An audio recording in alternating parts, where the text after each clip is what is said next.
All right, and if someone would be kind enough to do a audio check. Ooh, I like the extra name stuff. Yes. Cameron and Alex are good.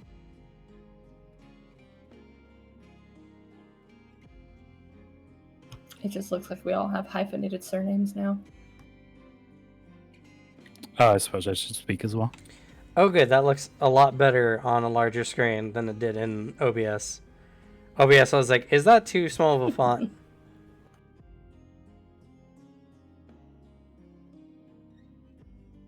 Sweet.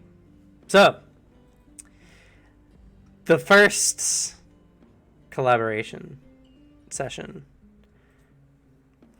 Thank you guys so much for the Prime subs. I was actually at work and I got a notification from Twitch that a subscription had renewed, and I was like, I shouldn't be subscribed to anybody right now. And I pull it open and I'm like, Cameron took my money. You mean you donated money to a friend in need? Sure.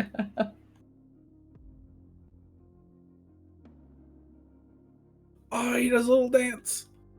We're at a level 2 hype train. Oh, look at the little baby go.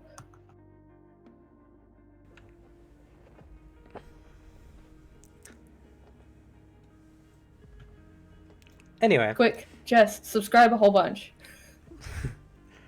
Think it needs to be like 4 times. Yeah. Anyway. So, as the first collaborative session between the two campaigns, I'll be doing my best, but I cannot guarantee there won't be any mixing of the streams in a bad way. So, I'll try to keep you guys, at least in situations where you're not talking to yourselves too much. But if you guys put yourself in that situation, not even God can help you. Everything in my power to put Alex in that position. No, I will walk away. I will, no. Instead of yes anding, just no. I refuse to enter that room. I know who's in there. Do you have any roleplay reason? No. My characters don't want to. But think of it like this. No. We have to get Cameron money. It has to be good roleplay. I'm not. People I love doubt watching people struggle. Listen, if there was like a fucking like just chat like going wild for it, maybe I'd consider it. I'm a people pleaser. I am the chat and I am going wild for it. And you will be a people pleaser directly toward me or I will murder you. That's a given. That's a joke, just normal. Twitch. That's gonna have to be the new thing instead of me saying, just kidding, NSA. Saw Devin like that one. So, yes, Sebastian and Ass Blaster. Power duo. Before the streams truly mix, though, we're gonna go back just a little bit of time. This is after Finn with Ishtar, Arthur, Alexi, and Richard. Yeah, Richard. Have had their little sit down, their little soul meeting with the First Lord. Shared a little bit of trauma, you know. Conjured up this wonderful mansion, granted in the Vitella style, for you all to rest your weary bones.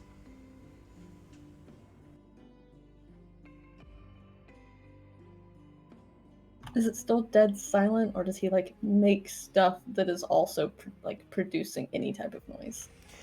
I mean, it's just the lack of emptiness. It's like the difference between sitting in a room with absolutely nothing in it and then after you decorate it, like, it just feels less hollow. There's not like a mariachi band playing in the corner or anything like that. No, my thoughts went to like, I don't know, a fireplace somewhere, so you at least have the sound of fire crackling. Not necessarily. But it does seem less like quiet. Everyone's steps are producing sound. Nothing seems to be like overtly loud. After talking, and when you guys were talking, that sensation kind of went away. We alleviated his depression by a little. The estate is only as lonely as he feels.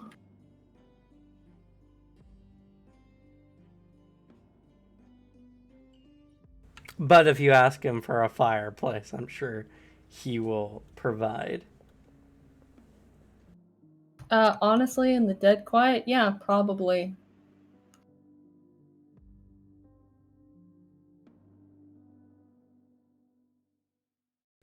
Then, as you Something. wish, a mantelpiece appears.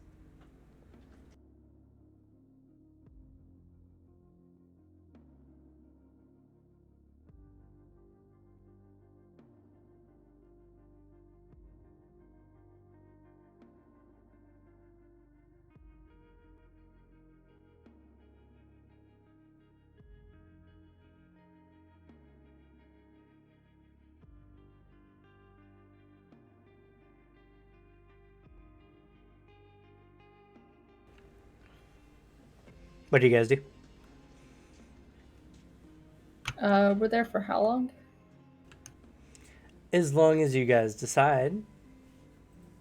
I believe we had decided on taking an evening Yeah. before heading back. Well, I know a lot of you are missing either tons of Xeon, tons of health. For all intents and purposes, this is 2 days before the Inquisitors arrive. And Alexei was showing Arthur the next stage in his training. Yep.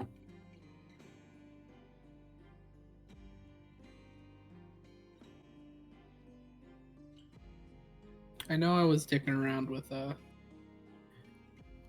some key abilities to make, because there's ability I thought about making, but I don't know if Alexei would like it.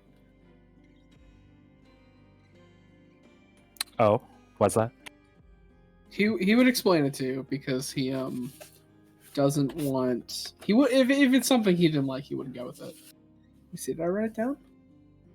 Hope I did. Okay, I think I did. So what it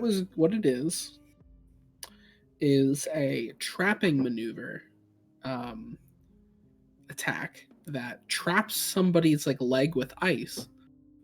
So when he can shoot you. And you can't really dodge. But that was the idea. I have no fucking clue how trapping works in Anima, because it's come up rarely. You make an attack, and then they roll a defense against you, and if it's just a straight damage, you get a -3. Let me think. If you do damage, you get a -3 to the check for the trapping. If you get 100 damage over, it becomes just a straight roll. And then if you do 200 damage, I think you get a +3. I would have to double check that. That doesn't sound right immediately. No, it's a key ability that I was working on, like fucking around with making. If Alexei likes it, he'd actually consider it. Oh, that's why my key went down. Okay. So, other than that, I developed a new key ability. Oh. It's called the Final Stand. Is this you go into negative HP and just keep firing? This is my defenseless -100 HP attack that does ×3 damage. So it does 360 base damage, and it has 10 armor penetration. Jesus. Yeah, this is my like where shit's bad. I need to fuck this thing up. You're trying to rip that enemy a new one. Basically. That was just my experiment of how theoretically, how much damage could I do on a reasonable scale? I need 2 turns to do that.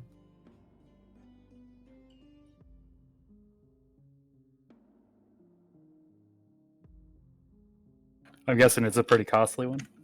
Look.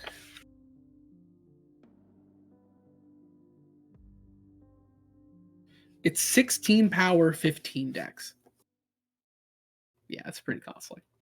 31 It points. is Oof. literally a shit's bad ability.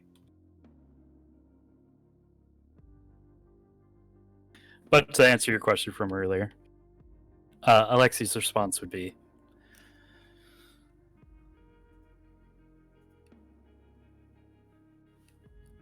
Arthas, seeing your abilities in action and you wanting to do your best to create a technique along the lines of the Frostclair, I would welcome it and be willing to teach it if possible. Perfect. One thing I need really understand is I don't have much experience with elemental shit.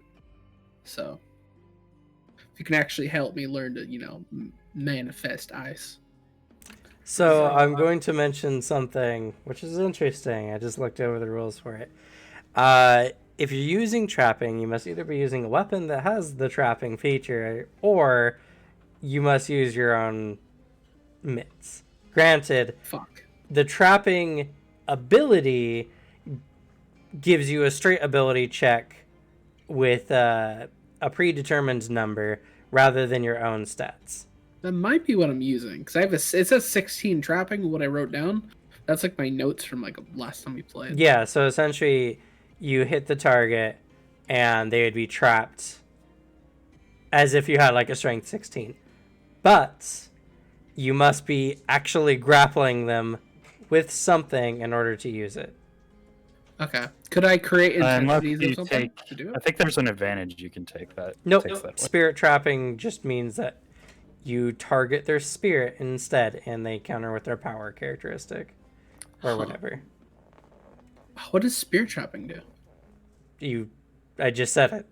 I mean, like to as an effect, like in game. If I did it to somebody, what would it do to them? Think of like you watched a little bit of Naruto, right?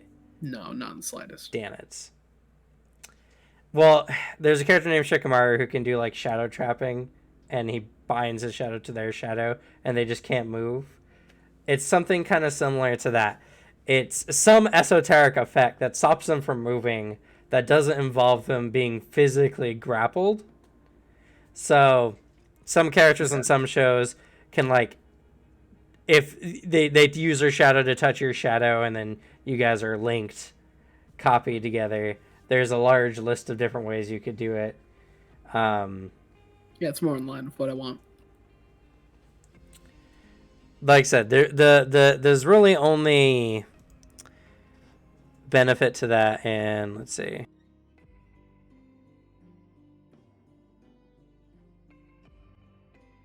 What is nice is that you're also just proficient in a lot of weapons.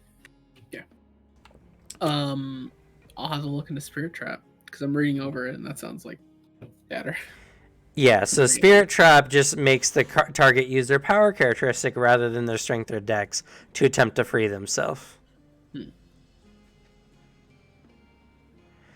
Also, someone who is trapped in this way cannot use supernatural transportation to escape, as per normal. Perfect. All right, I can still do this then. I'm just gonna have to re-examine it. I'll have to do some quick. You could do a ranged attack, and it would just be considered. You'd have to be using one of your hands to do it, which doesn't really mean too much, other than you don't have the quality bonus, because the attack doesn't do damage. So whether you bop one with your hand or whatever, you need to be able to have something that has trapping as a feature, whether a weapon or one of your hands. Okay, so just make ranged attack with this ability. Yes. Cool. Or If fire you a want net to bullet. do something different, you can do inflict state, which can do partially or completely immobilize as well. I will look over this later once we're not in game. Fair. Unfortunately, just one of the complex things about Anima, where I know kind of what you want to do, and it just goes a different way than you would think it would. Yeah, exactly. But yeah, you can look at inflict states, and I think that will do something a little bit more similar, and you could just shoot someone with your gun and do it that way. Yeah, I'm gonna read them all over. But I'll anyway. make something. So you guys are training in the process of making a new key technique. What's anyone else doing? What's Dragon Girl up to? She's just sitting and watching. She hasn't really been interacting much outside of asking a lot of questions. To whom? No, back when we were talking to the First Lord. When you guys were talking this is initially, book. she was asking a lot of questions. Yeah. I just meant if you continued on for 2 days. Go try and soak up what knowledge you can get from a super old motherfucker who has like unlimited sight in an entire principality. To be fair, this guy's older than Abel. There's a lot she could learn from this man. Yeah. He answers to the best of his abilities. Unfortunately, his knowledge is mostly limited to the Vitella and Moth itself as a region. And darkness. Still pretty interesting. Dark. Outside of that, she'd probably still continue with training with Finlet so she knows how to fight. If he's willing. If you ask, he does so. He's a bit more careful to actually like lay hands on you. And when you first ask, there's definitely the like actually taken aback surprise before he muffles it under excitement to continue. But he takes it pretty seriously. I mean, it's your life on the line, so he's happy to. And it's not but like an hour after everybody like goes to sleep on that first day that they're there that Finwith goes back to one of the forms. It's just quiet and cold feeling, and he feels more comfortable. So you get battered around and harassed by a bear. Which is fair.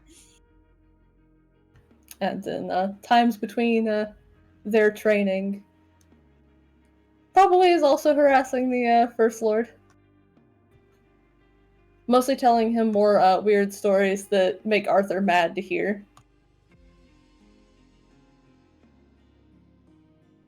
There's moments where he's like doing some sort of maneuver, about to follow through. He hears something, deep fucking sigh, but keeps going. Finally, there's like one weird enough to catch you off guard, and you turn to be like, bullshit, and then Alexi just decks you accidentally. Just the inner, like, record screech. You hear something.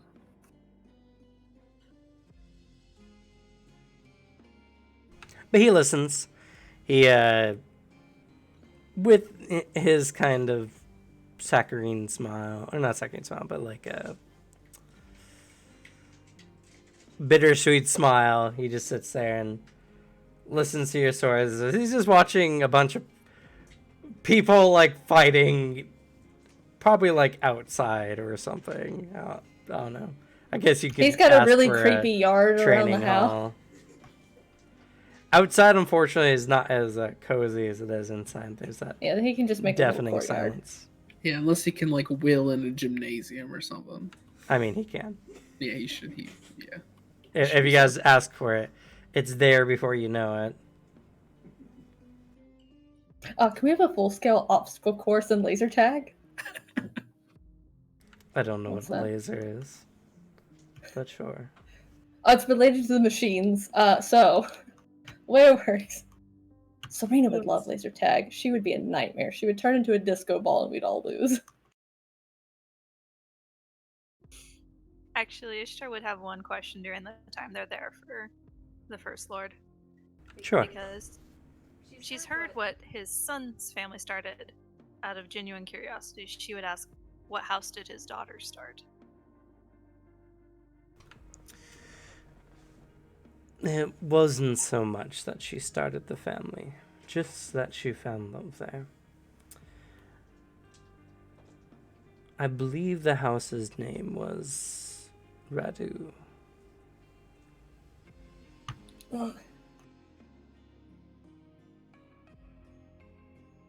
We don't know anything about it. We don't know anything about it. And there's only so many of these fuckers. Of course they're all going to be involved. Yeah. This only takes the family feud meter up several notches. And occasionally Finn will also ask, like, so what are they doing?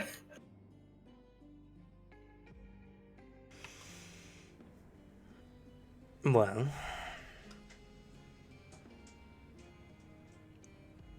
it's hard to say. Most of them, at least the ones that remain, are in torpor still. Though, the one who, in the end, tore the house down is the one leading Rosencratz.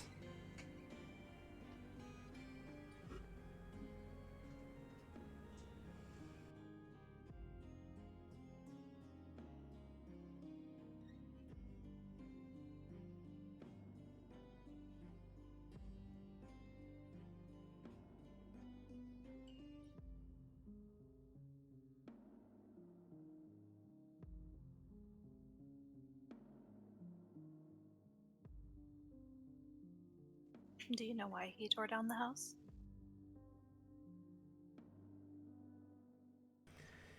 No. Iqbal seemed wary of my attention for an extended period of time and has found ways to escape my sight. Is he saying the one who tore down the Amorous house or tore down the Radu house? The Radu house. Bradu. Oh. That was Iqbal's Yeah. family before. Yeah.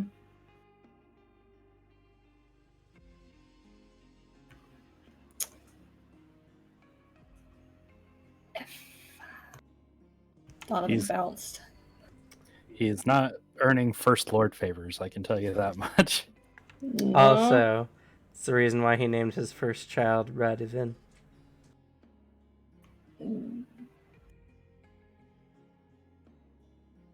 Don't tell Radovan that. Don't tell Radovan. Well, I'm glad Donovan got out of there Yeah. before Radu caught He's fire. just only the next door neighbor. Yeah, but does he know? He ditched Probably before, not. so. Because I think it mentioned he was really young when all of that happened. I mean, Well, he had served the house for a while, and then he's like, alright, you guys are, like, falling apart at the seams, so I'm just gonna hard bounce. he did not seem to recognize Iqbal, though. Hmm. Out of character, I suppose. Not Yeah. that your characters would. Not that we know, no. For the sake of enjoying your family, your story, I gotta understand what's going on with the families. It's a lot of fucky wucky mixed up Well, I mean, it's vampires. political shit. Yeah, What's no, not gonna it be? makes complete sense. Yeah. But it's still a lot of interconnections. And then he would also ask, like, just idly, so, what's on Sussy you're doing right now? It's currently in a place of deep darkness, inquiring about magics he doesn't quite understand. Yeah, no, he's not really the magic sword. Shadow thing, yeah, it can move and stuff. It's definitely not a shaman, though. I see. He smiles to himself for a moment. Regardless, he seems to be trying to free Radovan from his Well, that's good. confines. Guy seemed nice enough, though a little distracted when we met him. To be fair, he was a lot less at his usual energy. Well, he had a lot going on. I understand. I'm not like judging him or nothing. Oh, do you know about that ring Anastasia got? I don't know to what you're referring. When we were in the prison thing, after we went through the tests, we got stuff. I got he kind of pulls out the axe handle, flips it for a moment, before he sets it in his lap, and Anastasia got a ring. Had a family crest on it. He said he shouldn't have had it. Should have been a moth. I don't know. What kind Maybe of ring was something it? made later. Think he said. Did we know what it did? Only the vague thing that I mean, in character, only the vague thing that Laurenti, or at least the Laurenti from the vision, mentioned, which is a ring that is symbolizing defending one's allies and is to be held by a true knight. Okay. So he says that, but in Finland speak. Fair. He shrugs. It sounds interesting. Well, regardless, apparently the head of the house is supposed to have it, but he got it from the vision. So I'm not sure if it's like a second one or if Noah took it from wherever it's supposed to be. So I feel like Lauren T probably would have noticed if it just vanished off his finger or something. Guess we can ask him. That's fair. I do know that the dark gods have their ways to do the impossible. Yeah, no, he kind of picks up the axe handle and just, I shouldn't have this. I mean, I can have it, I should have it, but I shouldn't have been able to have it. Well, hopefully all your answers will be given to you soon. Oh, I can get answers. Probably don't want to use it on the ring. Got any questions you don't ever get an answer to? I can try. It lets me talk to spirits who know more things than I do. I think my need for knowledge is well satiated at this point.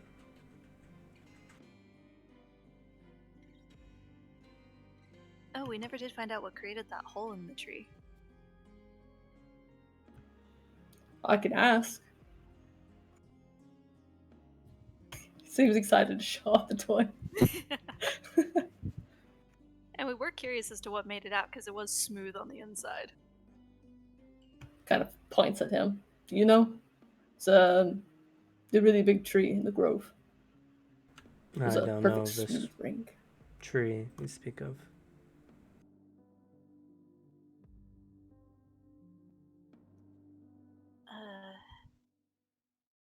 You guys do remember that this location specifically was the only one that bared any lights and seemed to have been removed from the general state of moth. Yeah, so he kind of... I mean, it didn't look like anything bad could follow us there. It was really nice. So... I don't know what spoke, but I did find out from something that it's the Great Mother Tree. That's what they called it. Yggdrasil, Virtus, Dryad. It was a Dryad. Well, I can tell you no giants have resided in their forest for a long, long time. Yeah, I wouldn't want to be in the rest of it. I mean, to fight stuff, yeah, but I wouldn't want to live there, especially not, if you're really like connected to nature. Those kind of spirits shouldn't be in the Gehenna forest. I'm sorry. It's a place that I cannot see nor have I been to. Oh no, you're fine. I got my answer, so I can just use this. Here, we'll try. And like alright. settles in next to Ishtar and patiently waits for her to get the stuff out. She pulls out her notebook. I'll give it a shot. So what is it? Let me roll safety noodle roll. All right. Go ahead and make an occult roll. With the added plus 100. 191. You make the inquiry, but as you go into the escape, there is no one there. You're unable to communicate with a spirit that has the knowledge you seek.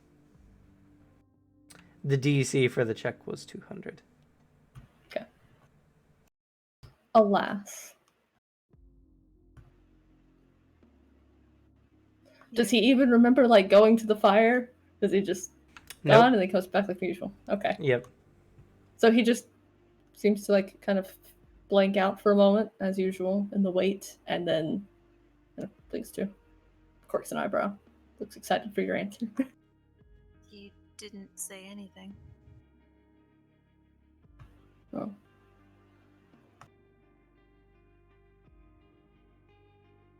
Well, maybe there's no one who knows except what made the hole. Or like maybe it doesn't.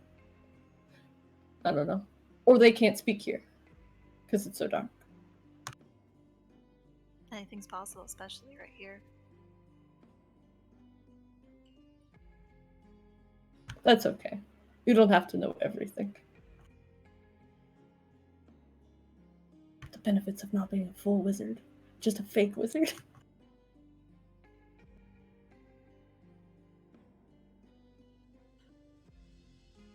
But yeah. Do you know much about the Amoros house? Somewhat. I know that Lady Bo has been doing what she's been doing for a very long time.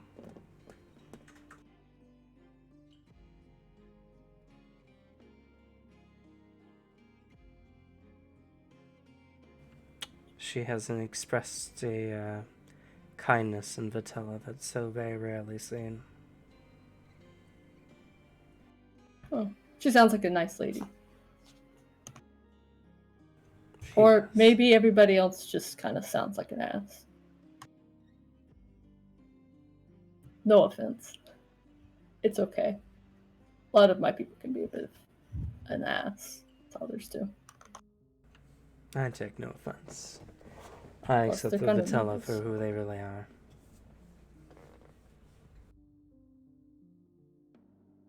You can still love people and not agree with what they do.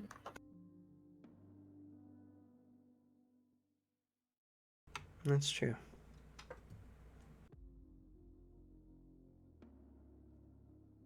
I hope Jacques and Serena were able to get to talk to Lady Bo. I didn't hear any of that. I hope Jacques and Serena were able to talk to Lady Bo.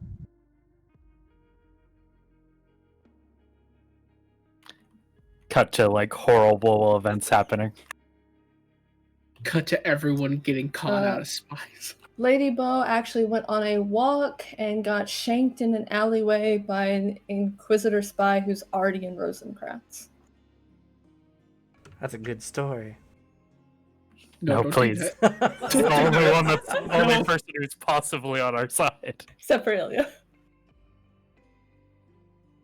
That's fair.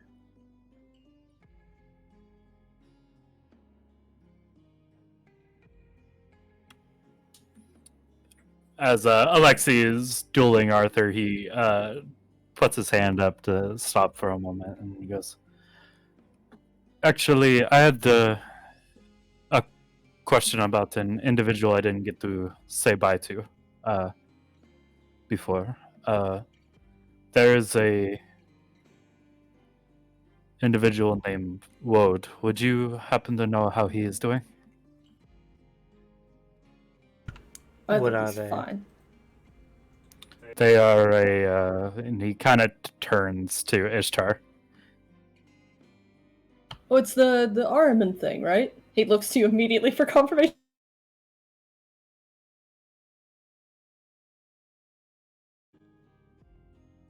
There you She's go. like, hold on. She's like, hold on a second. Just rifles through her bag, pulls out the book and opens. Yes. Yeah. We fought the demon lord guy, Horcrux, with him. I'm not familiar with who any of these individuals are, but I can tell you there are no Aimon and Moth at this time. Might be in the wake. I don't know. Can you look in Oh, the he was wake? definitely in the wake. We were No. like, everything was obsidian and what? What do you mean no? I cannot look in the wake. Okay, then yeah, no, you didn't get to see any of that. That sucks. It was a really cool fight. He restrains himself for all of 2 seconds before he goes into the details of the fight and then going into the like the castle and using the sand trick to get through the obsidian, hunting things down, running like bats out of hell with a carpet, and eventually having to step through giant sucking holes into the void, and then beating the shit out of a demon lord. Still got his heart in a bag. He just leans back casually, drinks from his goblet, and just listens earnestly. Ben was just delighted someone's paying attention. Actually, what can be done with a heart from a demon lord?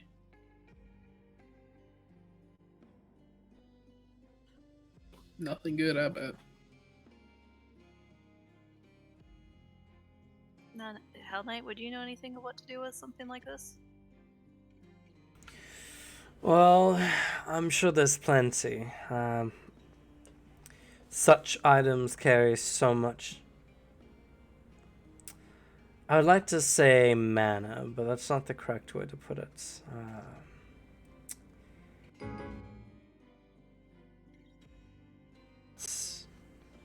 Exceeds our understanding. It could be used in the right hands for crafting, I'm sure. Nothing that was my area of expertise. That'd be more Black Sun's territory.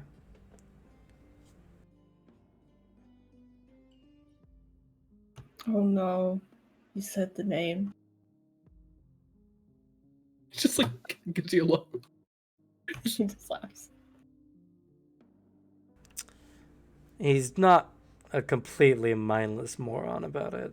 Yeah, only a weirdo would get like completely like angry and just violent prone hearing the term of something. Like, who would be that kind of character? Not one I'd play. At least Totally not for not a long. monk that abandoned the party and brought down the hopes of an NPC. I'm super lost, but it was a joke. He takes as much. Good. I didn't want you to think I was like picking on you for like something that's really important to you. I don't take it. You that don't seem the serious. type to take things personally. Not too really. much. Except the Black Sun thing. I'd only take it seriously if you said you worked for him. No. Then I won't take it seriously. So in order to get it crafted, we'd have to inquire with Black Sun to get it made. You said not all of them were like evil and stuff, right? There's just the ones working on the undead. Not necessarily.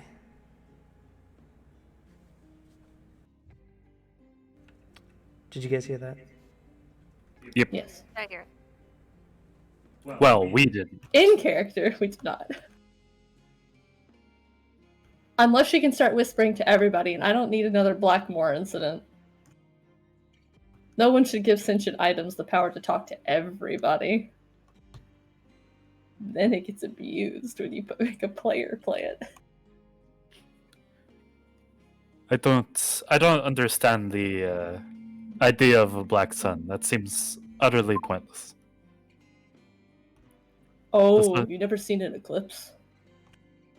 He actually has to switch to Goldarian for the word.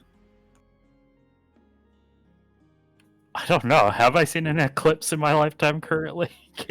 Probably not. I mean, if anything, it was just like a weirdly dark day because the clouds just perpetually over the regions you guys lived in. I'm sure there's stories of them though. Yeah, no, it's real. They happen. It's like a shadow goes over the sun. Sometimes over the moon.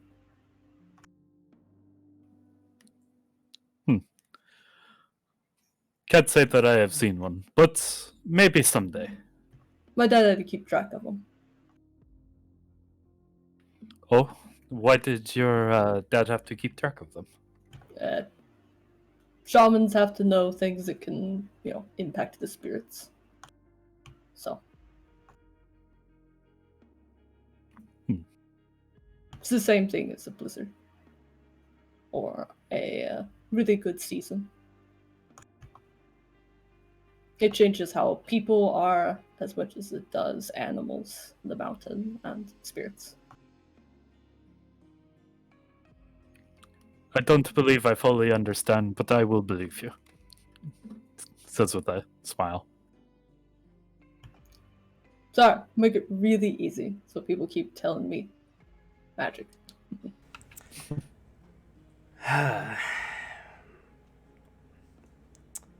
Not the eclipses. He kind of looks to Richard like, I'm not dumb. Is that what you meant? He's more shaking his head at Lexi than Finwith. Okay. This time. Not that I care what he thinks. He's a jerk. I definitely know how to fight many a spirit, but I don't necessarily know how they work. Ishtar, weren't you aware, or isn't your sword like the fragment of a soul of an individual capable of making magic items? I don't know. I never asked. That's the Daedalus. It was made by Davin Yeah. Max. Yeah, you said she made a piece into it. So it is her, but not her. It's a little messy when it comes to something like that. Like an echo, more than anything. Well, then maybe your Echo knows how to make things like itself still. She pauses and she goes to Didos. Can you make something from this heart? Well, not anymore. She says not anymore. I lack the, components to do so.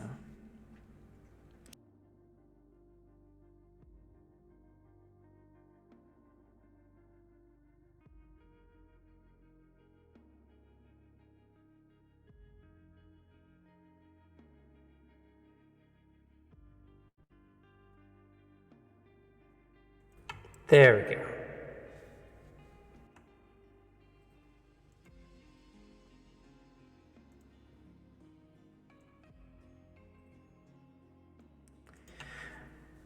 But I'm aware of the methods.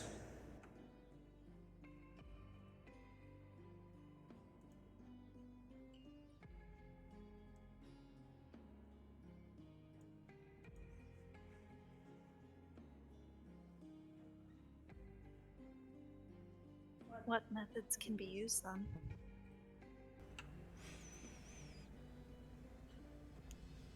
There's a variety.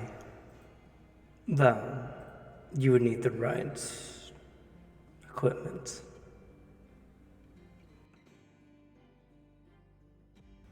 But that heart could be used to make a very powerful artifact.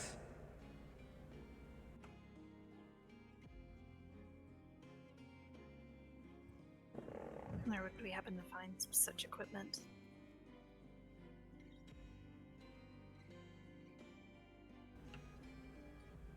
Well, it'd be dangerous. but I could show you to my old workshop.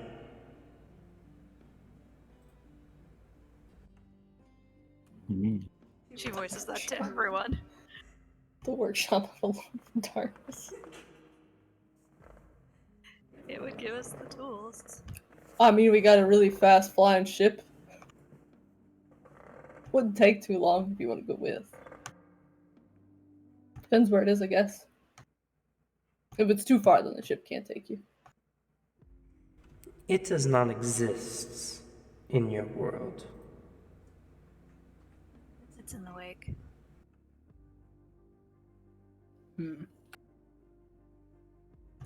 Well, that's so far, like, it's supposed to be really hard to get into the wake, but we keep doing it, so I guess that's not too bad. I know of a way to get there. Though my old man's is probably in a chaotic state. The old what? The what? Man's. Okay. I got you. Does Alex have you? Oh no, he's just talking to Ripley. Yeah. She puts her paws on my neck, determining if it was a threatening gesture or not. No, she was just checking for a pulse. She inherits the room when you die, right? And Yeah, just eat the body. The film kind of like nods along. He's like, yeah, sure. I mean, we gotta go deal with Rosencratz first. But yeah, if you need help going somewhere, happy to go with. I don't know where your little group's heading off to, though.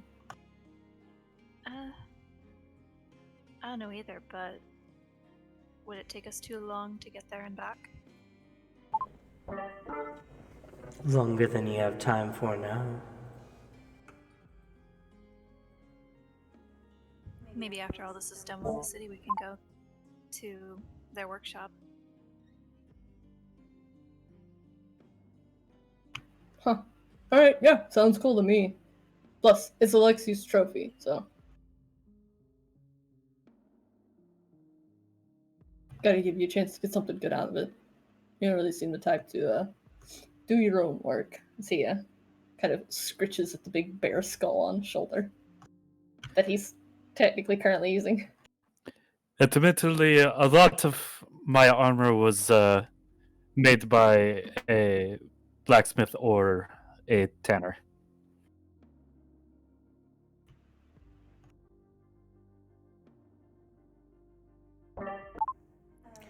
Do we need any knowledge on how to craft things to work with any of your tools? I can provide as much.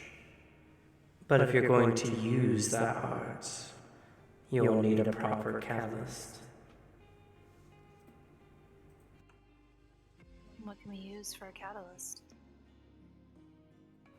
It varies depending on the intended use. Metals work best for weapons and armor. Leathers and ancient parchments work better for books and some accessories. Fibers from ancient beings would be suitable for most necklaces, bracelets. Man, I wish I could get my hand on that behemoth skin. Finwith with behemoth skin would be a terrible idea. And Ishtar's voicing boy. all the stuff they would need for all of this, and that Nux could provide. The You knowledge. cannot deny that Behemoth and Finwith would not vibe on all levels. But yeah, he nods along. He's like, no, I mean, that makes sense. Would you want a new set of armor then, Alexi? I believe that would be the way to go. I am less interested in books unless it deals with tales of the past. Other than that, I have my weapon here. We would have to make sure that they're okay with it, but we have the Gestaltries in the ship. Right, I do remember you showing me those trees. They were different. Yeah, their bark's metal, and it doesn't care about fire. It's what I was using while we were in the week, that last bit. Gaston would be okay. But unless you had a piece of the mother tree, you couldn't get the most from that heart. She voices that. Well, where's the mother tree?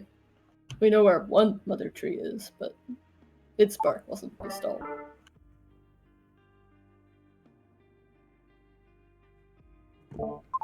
Do you know where a mother tree is? Well, that's the great mother tree. That's the Was the great name of the mother one they tree. wrote. It's a different mother tree. Yeah, that's what Finwood was saying. It's like, yeah, we know a mother tree, but not the I see. Gestalt mother tree. Yeah. Could the mother tree be in that arbor? Beware. In the ship. In the room no. that the trees were? No. Those are just 3 tiny ones.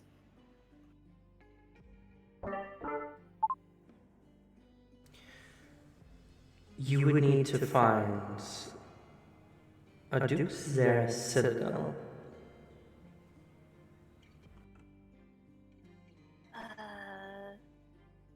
She voices it, then she's like, what's a Duke Zeris? I think Oh, okay. nowadays they're called Dark Elves. Oh, okay.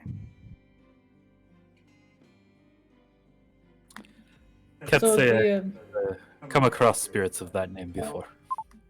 no, not spirits. They're an old race. We learned about it in the ship. They were really close with the trees, the Gestalt trees. They lived about 300 years, it said. It was created by the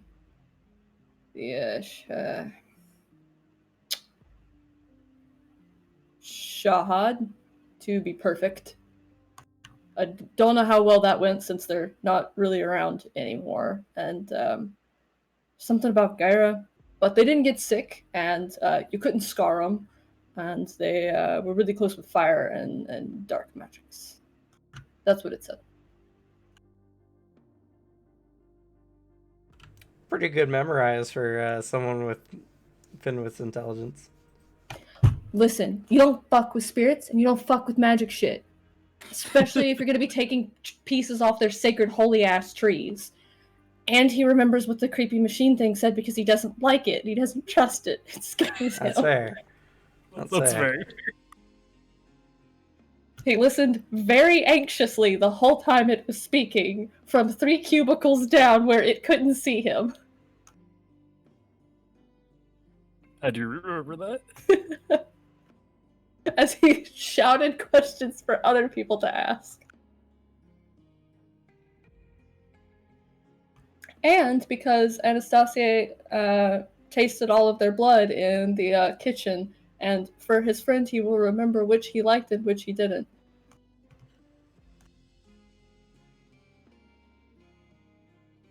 I'm a little scared to ask where we would find them. Probably in a deep cave somewhere. Unfortunately, I wouldn't know. I don't know if the ship would know, but you could ask it if you wanted.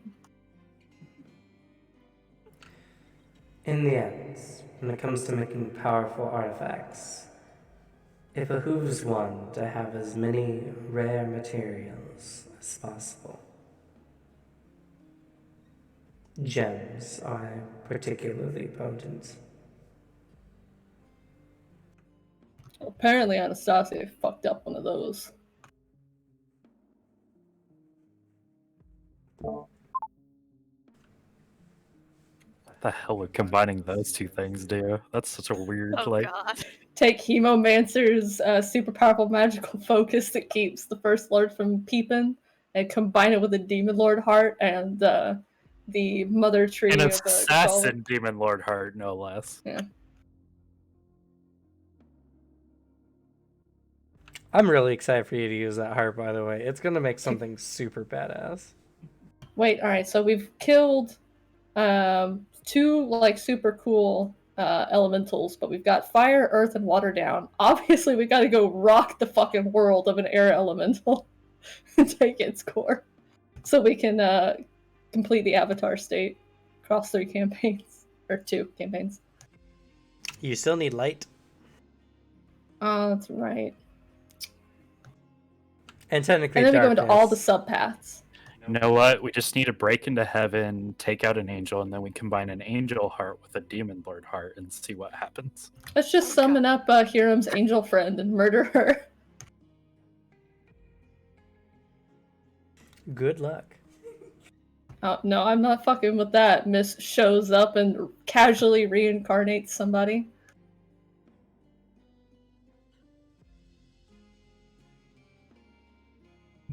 I still can't believe he just casually phoned her up and we're asking her questions. We didn't get smoked though, so. It is what it is, you know. Sometimes you summon a very powerful, like, celestial creature and then realize that may have been a bad idea. Yeah, and then you go on to summon a really powerful air elemental and then you're kind of rude to her. She's like, I'm gonna give you one chance He had to reword that statement. He had to re-examine some things about himself, you know. Just, you know, things happen. Oh, we didn't get smoked. Had to change his modus operandi from his like demon days to his like now current one. True. You That's what teleport us. Excuse me? That's what happens when you spend your entire life in demon life viewing your summons as just completely subservient. At least she and the DM were kind enough to say, listen, if you just show up and command me to teleport you, I'm going to teleport you into the fucking stratosphere and you can plummet for miles while you consider manners and the importance of etiquette. Yeah. It's fair. I'm too old and too confident being this naked to put up with your shit. Says every anima elemental that's female coded. Fucking anime style. Well, to be fair, in Anima's universe, creative forces are seen as feminine. I mean, I'm not necessarily like, to be fair, they probably wouldn't wear clothes because they're just a big bundle of fucking elements. What do they care what humans are up to doing? I guess to least be they don't fair, have the male. That's not true. The dark elementals wear clothes. They're all at least PG-13 or less, so. Yeah. There's no weird, like, water nipples or anything like that, so. Thank God. But now that we've scared off 2 viewers with that conversation. Yeah, But we've gained 60. I'm just kidding. But yeah, so well, we can see. Maybe we'll find something really cool to fight. I mean, out of character, you guys have killed a lot of really cool shit and have a lot of really interesting knickknacks. Yeah. Granted, someone's using them currently, but you know. Oh, what about bone? Would bone be useful for anything? Most times not. But some things have particularly powerful bones. Especially dragons. Whose bones become more durable with time. Oh, good thing 3 years isn't enough time. On the list of things I don't want to do. It's dig through that little trauma casket on the side of a mountain.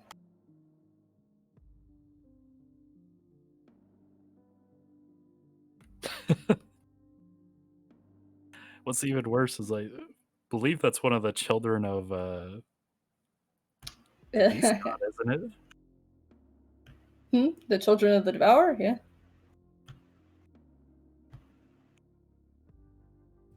Could Like be fucking cool. Doombearer or some shit. We'll be sort of in the neighborhood at some point. You want to go digging through that? You're welcome to, but Fenwith, for all of his picking over dead bodies, kind of draws the line at his kinfolk Probably fair. Well, whenever you guys find enough materials, you can always come find me. More than likely, I'll probably be in Rosencratz after all this is over. So whenever you guys are ready for it to be crafted, you can just come find me. If it's Bloodbane.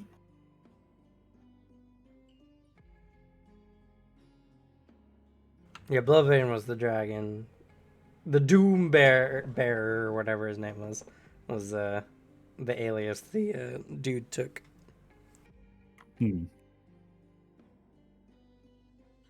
I use terms like dude and such, you know, despite making an animal lore series. It's a lot of info to keep track, okay. Listen, it's fine. Gunnar kind of fucked some shit up, so he can just be dude. Fuck you, Skull and Bert. But not as much as we murdered Devin's character. Easily put down his dragon and him at the same time. Black. Says from rugged on top of a rogue. mountain nowhere near either of them. Dick. I rolled You a can't pull that 440. anymore if it knows the truth. I rolled a 440 persuasion. What do you want from me? To murder your own character? Blood hunt Aaron Black? I might, depending on what character I play eventually. It could happen. He's done nothing but make fawning fans and enemies, so... Yeah. Anyhow, God, regardless. anything else you guys do? I'd say during their fights at some point, Finwith might accidentally nick Ishtar on one of the scales and it might come flying off. Pick it up and, like, you're interested in pieces of things.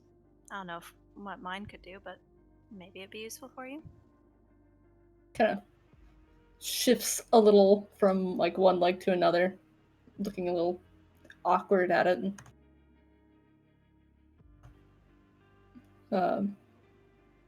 Yeah.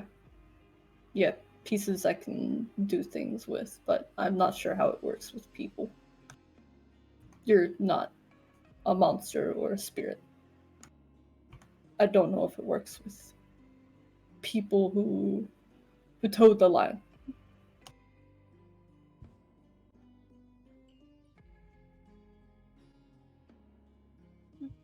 Okay. And she puts the scale away.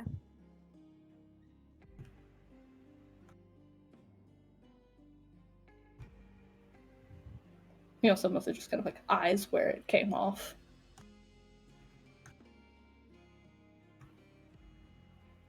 But you've done really good today. You're getting better. Thanks. Don't go fighting Alexi or Anastasia. Ishtar just has, like, flashbacks to the Lauren fight. Yeah. Don't go fighting any Vitella at all. Any of them. Like, even like if you find like a little child one, maybe don't fight them either. I'm not sure. I think they go for like the ankles or something. Maybe your femoral. I don't know. It says like a gold right equivalent for like your thigh, like inside of your thigh. Just swaps back and he's like, don't worry, but they blood you pretty quick. I don't know. Technically, I don't even know if a fight with Radovan would even be possible. He's too much of a baby. Yeah, actually, he looks like you could maybe bully him if you wanted. If you grow out your claws, definitely. He cries when he stubs his toe, so I don't think I would even have to do anything. He just looks confused. Oh, maybe he does it so people aren't scared of him. If he makes himself really weak to you guys, then you'll think he's entertaining, and you'll think that it's funny, and you'll protect him. I don't know, Arthur. That's not the vibe I got. Yeah, no. Sure he doesn't do it for attention then? Just playing it up? He did admit he was a big baby. He looks over. Hey, Corvus. Is Radovan a big crybaby? Or did you not get to, like, see, like, his Iqbal had, like, the thing up? The latter. Aw. Well, I guess we won't know. Even as we were leaving Moth. How long's he headed up? To be fair, at the time, I wasn't aware of who he was.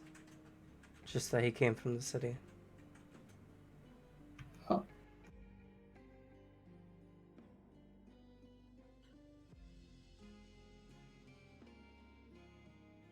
Yeah, Redmond's also got bad luck. He got snow burned, I think it's called. Oh, right, because they don't like light. Yeah, no, Anastasia, kept covered all the time. Snow bounces back the light. Makes everything really bright. Did you know you can sunburn your eyes? I now know. Richard in the corner is just like having a fucking aneurysm, just sitting there like, oh my god. It is quite painful, and if you are not a very seasoned explorer in the snow, it is very common. He mistakes his pain for something else. Like, oh, did you go snowblind once? Calls over to Richard.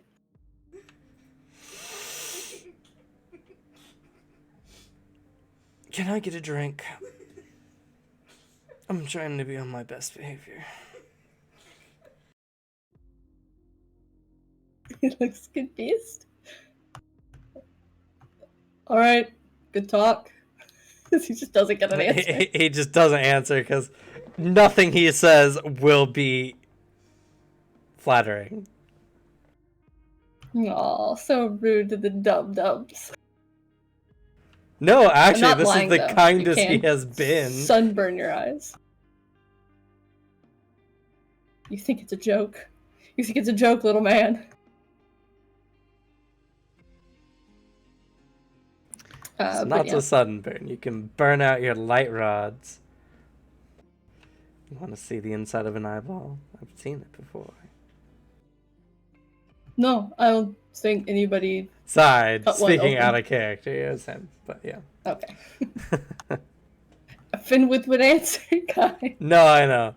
It's just Finwith and Doc are uniquely made to not super be bothered by his gruesome anatomy talk. Given one's a doctor, the other one's carving off pieces of shit to turn into them in the most gruesome ways. Talk about an anatomy like nightmare. Have Finwith shapeshift into things in class, and it's just like, and here you can see your entire arm just split like that, I guess. You realize magic doesn't have to work like that. You can just do it. It can just change. I don't know what you're talking about. It did just change. He's like, in fact, you could probably get the benefits without even growing the parts. And was just staring. No, but you can't fly without wings. Unless you've got, like, if the magic is making you do it. Yes, the magic is making you do it. Yeah, the magic's making me grow wings so that I can fly. Fuck it, I give up. yeah. Richard is trying his best to let you guys rest. Painfully. Speaking of, Richard, we haven't gotten to spar with you and help you train in fighting. It's because I don't do that. Have You you choke ever? around that weird collar of his. Also, you look like you keel over with a strong breeze. Debatable, but I'm not going to argue about questions of might. Grins. Anyway, as an archmage, I don't need to physically do much of anything. Oh, just like Sebastian, you're just gonna float everywhere. I haven't seen you float. Except the once. I'm capable, but no. My strengths lie in magic. He leans over to Ishtar. Don't listen to him. If you ever run out of your magics and you're too tired, or someone can like stop you from making magic, then you need to be able to defend yourself. Maybe not kill them, but at least survive long enough to get away. Well, to be fair, I have these. And she just looks at the claws. May as Yeah, well yeah, know and how we're to use teaching them. you how to use them. It's better to know how to use a tool and not ever have to use it. He nods, pleased with his teachings. And I sure every now and then for her this entire time she's resting is going to be studying, so Hey, let's aside see. from training. If I'm teaching her stuff, does that mean I'm a professor? That's what it was, right? Is there a title for teachers? So that you're a professor for Arthur, and I'm a professor for Ishtar. You look over. Richard's face is flushed. He's slumped in his chair with like a half-filled goblet, and his eyes are just both in different states of open. He had to get that drunk to survive. The worst part is you're a master at fighting too. That's not what qualifies one as a professor. For the context they've been given. Regardless, Richard's fucking drunk off his ass. And his everything you're saying, he just seems completely unfazed of. Really anything happening around him at the moment, he's just unaware of. Excellent. He's not conscious enough to go ahead and nip this theme in the bud, so you're just gonna be calling me Professor Finwith from now on, only when we're doing lessons, though. Okay. Alrighty. Oh, and if you can teach me to do something, I'll call you Professor, and then we can all be professors so he isn't special anymore. Wouldn't that make Arthur a professor then as well? Oh yeah, because he taught us stuff. Arthur, you're also a professor. Sweet.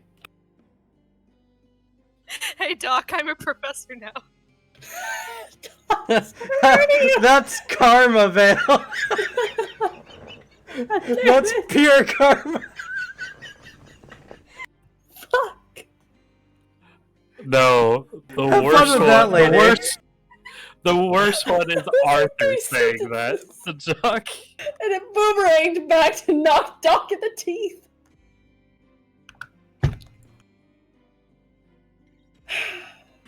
But as they're talking, Alexei kind of turns to the first lawyer. He's like, "Actually, now that I think about it, when was the last time that you had a spar?" Oh yeah, can you fight? In a way. But I've never needed to spar. Do you want to spar with us? Not particularly. He nods. Not everybody likes fighting. It's okay, I guess. It's more I just don't have an opinion of it one way or the other. Well, it's not fun if you're not having fun, so. I apologize. Nah, it's okay. You said that it was a type of fighting. What did you mean? Well, with the powers given to me, there's not anyone who could stand against me with force. Well, can you do anything besides with those? Like, Lauren Teeve could fight really well. He was fun to fight. No. Was never trained to do so. I never had a need.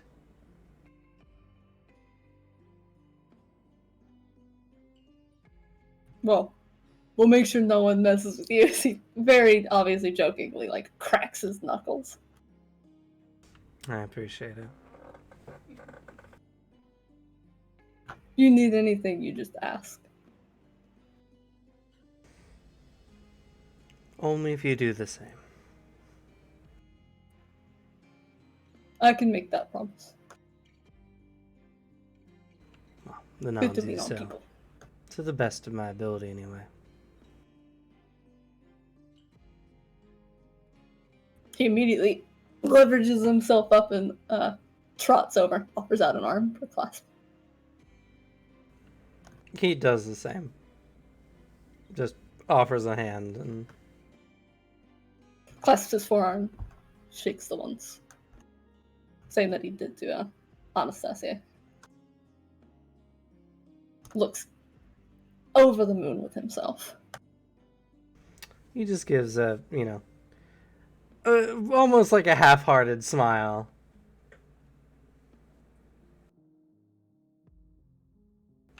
In height comparison, he stands about 6'5", so He would normally be a good bit taller than Finwith, but with the bear shape, he's fucking 8 foot tall right now. And very fluffy right around here.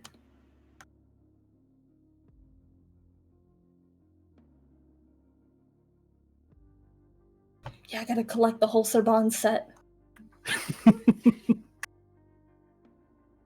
Gonna win them all over. You found the rare grandfather one. Like, The great grandfather. ultra rare First Lord edition. He got the 3S plus pull. Anyway, is there anything else you guys do? No.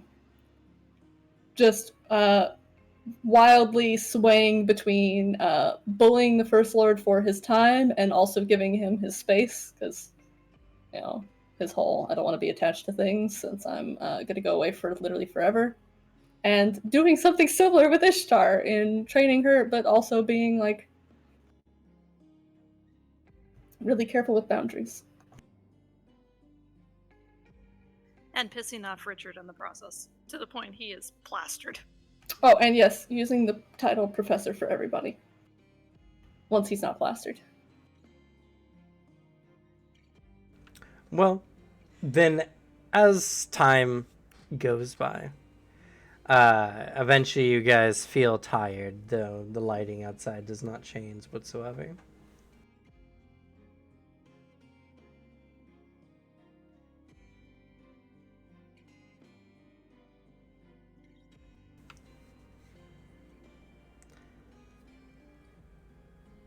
And you guys head off to rest.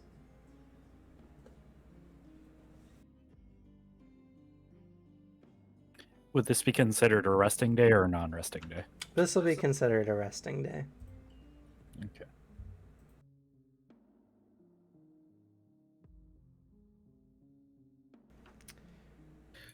Better than nothing. It's 10 more HP.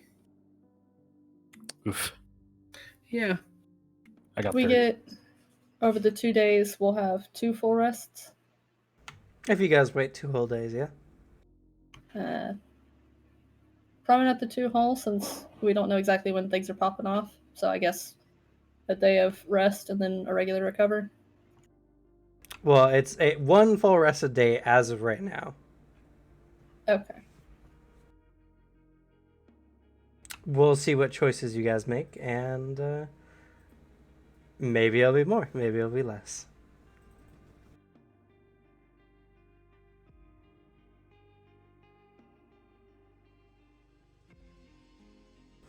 And Ishtar, if you spend time meditating throughout the day, you can add twice to your willpower bonus to your Xeon regeneration. Okay, she'll probably do that.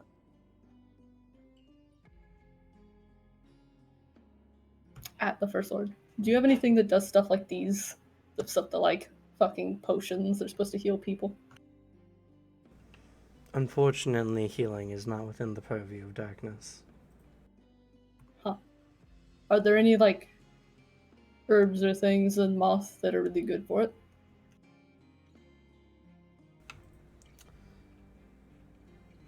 Well, yes, as far as I'm aware. I also know of some places you could go to get some healing implements. Might be good to know. And your little friend smelled a lot like herbs. Kind of gestures over to Ishtar. Maybe she'd like to know too. I'm sure she would. Oh, but we never found any blood when we were walking around. I know we were curious to see what that would do. Well, I think we found it. We just didn't take any because we didn't have any way to stop it from being a problem. No, you guys didn't find, or you found different bloodvine than you found Wake bloodvine. It's a little different than the one that manifests in the real world. Yeah, I'm still kind of upset about that. I want to know what it would do since I'm like calling spirits to turn into them. So if I had the bloodvine that like is attracted to spirits, maybe I could do it even better or quicker. Maybe the First Lord could create something if he knows what it is. I don't know if he can grow plants, though. Give me a moment. He stands up. He walks into a shadowed part of like an alcove. He's just gonna teleport there and back. Yep. And after not too much time, he arrives back with a bunch of the bloodvine. Then immediately on his feet, excited. He's like, "Wait, where did you go? I was so quick." To a section of the forest where it grows. Thank you. He Well, holds out. I offered as much when you all arrived here. And he hands you a bundle. Oh, now I get to decide what to do with it. Maybe Brayden, he begins to like trot over to like one of the tables that's been made and settles in, immediately like, pulling out stuff. Eventually settles on, hey, you two with the magic, with all the fancy stuff. Mhm. Either you dry stuff out. She pulls out the Umbra book and she's like, I'm sure I can figure it out. This has fire spells in it. Well, if you can dry it out and like keep it, make it so that it keeps, I can braid it without having to like wait a bunch of time. Or risk it rotting.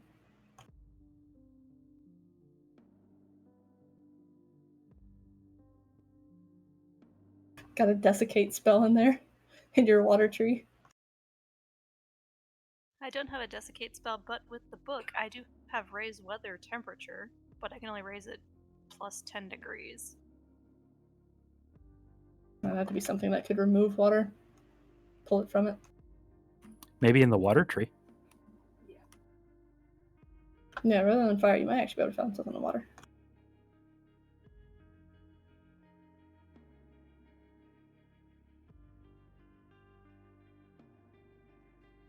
Liquid control. Gives complete control over water, allows to alter its shape and nature, causing it to move by itself. I don't know if that would work for pulling the water from it, though. It's more like controlling like a water elemental. Yeah, I imagine not, because then it would have like something probably for like DMR check against like pulling water out of things. There's no way someone who made Anima didn't think of that, given all the insane ass spells that are in it. Unfortunately, you need the level 46 fire spell dry. She's not even close. The book only goes up to level 40. Just put on a rotisserie and kind of like turn it a couple of times. Just kidding.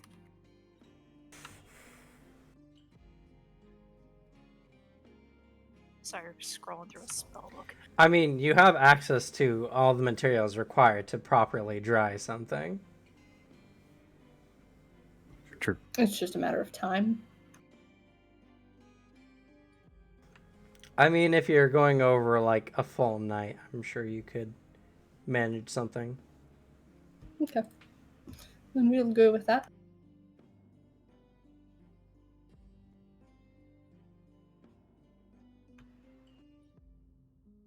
So once it is eventually dried after all their training and nights of rest and such. Well, after on the first night of rest, something happens. Gasp.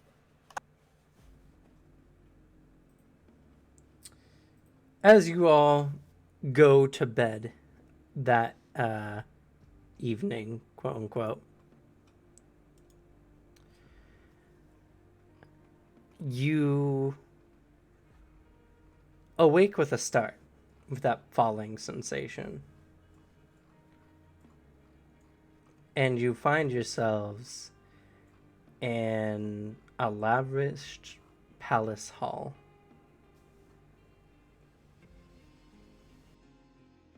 Separate or together? Depending on when you guys go to sleep. I don't. Then you don't go there.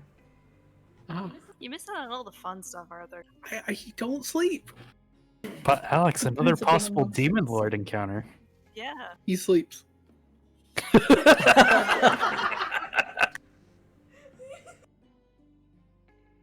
What, you don't want to meet the First Lord's boss? I'm curious. He sleeps.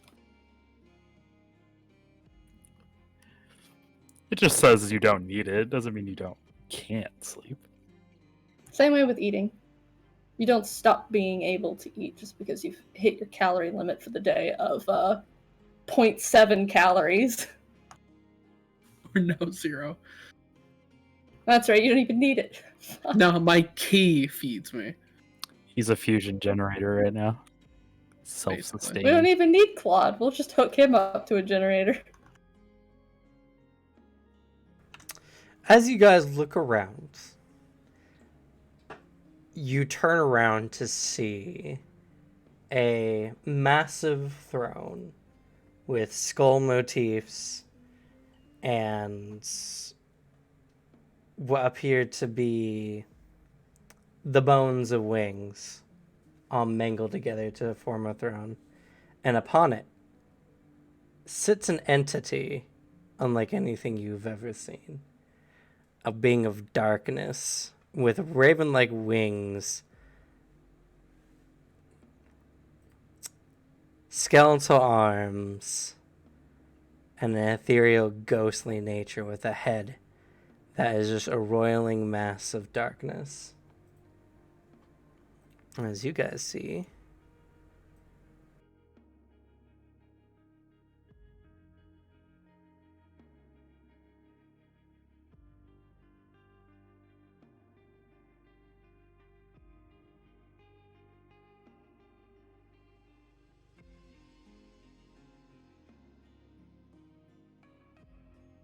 That looks pretty cool.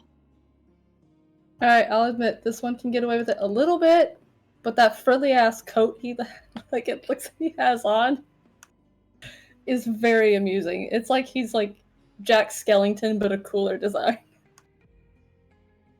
one second, guys, show this to the stream.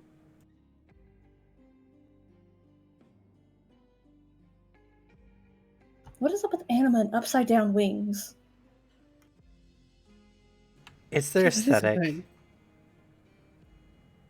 Only slight symbols of fallen angels or anything the broken upside down wings.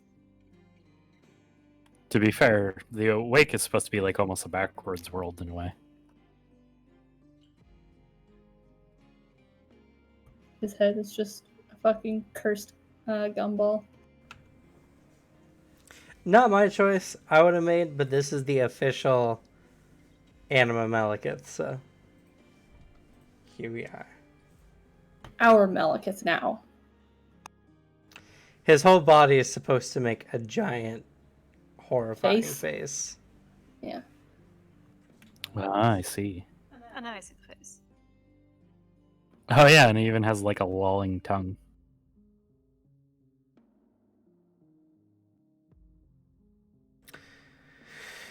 One second. Weird when they stick to themes and when they break them. Like, you wouldn't look at him and go, yeah, Lord of Crows.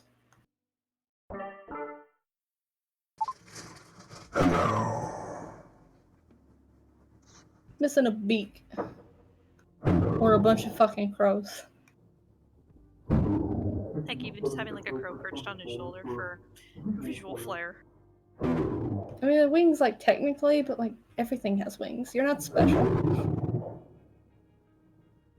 Anima sees an elemental and they go, alright, it's not Earth. Slap wings on it.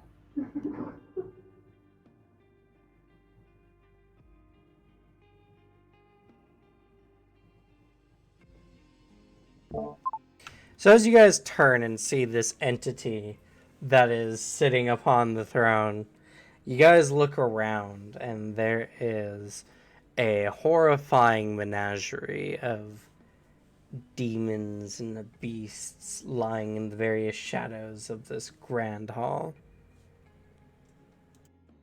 Pieces of Are we by ourselves when we look around, or are others, or is everyone with us? If you all Until go we to go sleep to at the sleep. same time, you're all together. If anyone decides to stay up later, go to sleep earlier, you come at different times. Okay.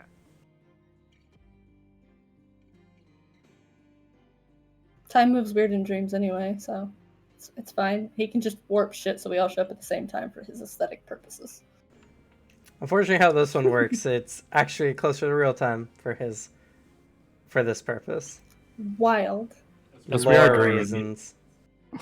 As we are dreaming, is this like a...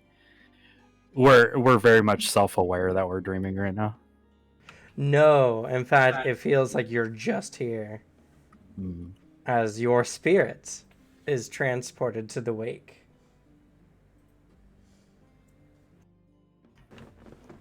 I'm leaning towards Lexi. I'm not building shit. First of all, is everyone here, or has anyone decided Yeah. to sleep in? I'm not going to be difficult about it. Yeah. Nah. I'm there. Okay. Fenwith would have had trouble sleeping if it was dead silent still, but I covered that early in for that exact reason. Is Richard here? Yes. He gets to see more weird shit with us.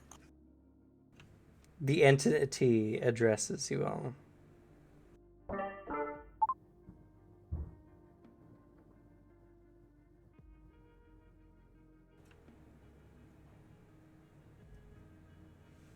Guests. Didn't hear anything. Don't hear anything. Guests. Faint. Just barely.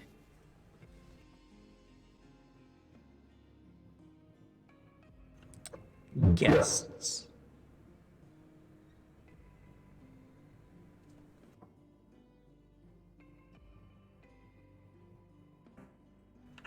Can you hear this? Yes. Yep. Oh my god, it's Daft Punk! They're back.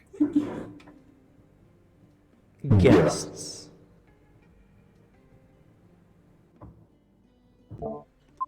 Is that voice is broken for you guys? That's so bizarre. I guess it makes no I heard it noise. on the stream too. That's the weird thing.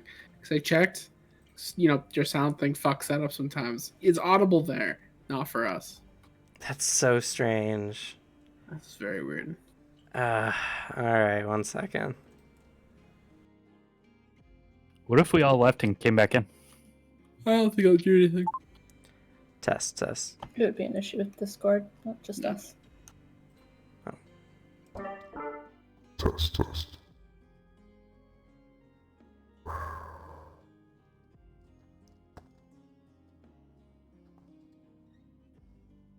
Have you tried turning off and turning back on the Lord of Darkness?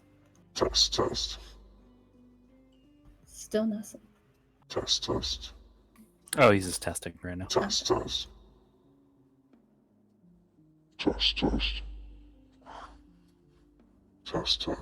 So, Alex.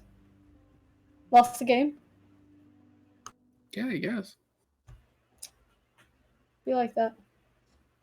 Yeah, I lost the game. And while he's doing that, I'm gonna quickly use the bathroom. Oh shit! I gotta send someone a message then.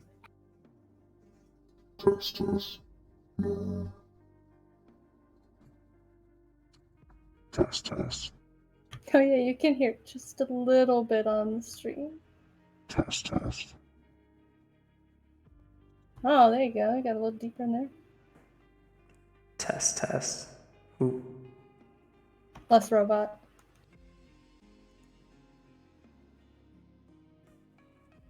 Test, test, test.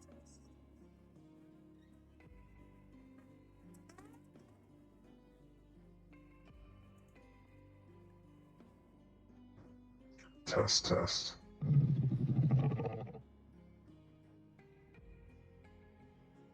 Hello. That was interesting. Test, test. Why? Test, test. What the fuck? He like says something and then there's like a cacophony of like weird ass sounds behind it afterwards. Yeah, I hear that.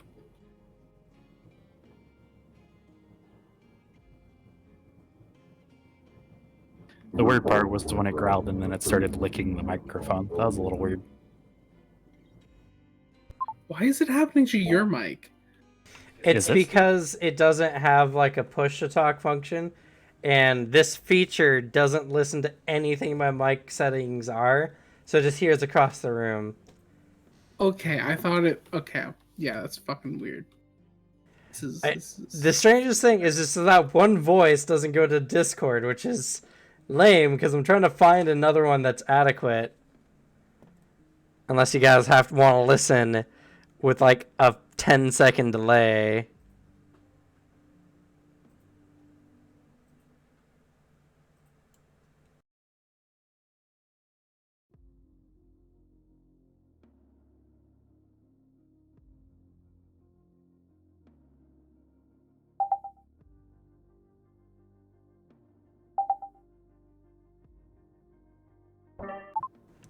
Can you hear this? No. I heard it on stream.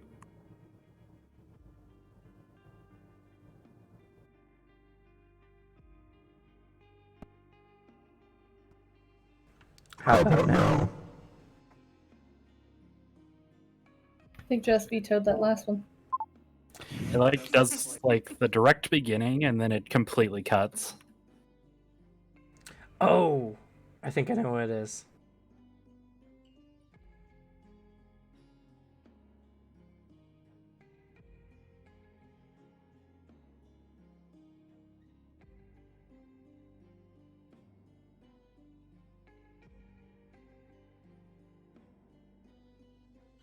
Oh, maybe that's the voice we should stick with because it technically gives off the vibe. Because this is definitely a possible being we don't want to really fuck with. Do you know the Muffin Man? How about now? There we go. We can hear that one. So I found out it was my noise suppression slash audio or gain control in Discord. The voice just hits certain notes that triggers it and just makes the voice cut out for you guys so it doesn't blow your ears out. I turned the voice volume down. But Okay. anyway. So I found it out. God, that's annoying.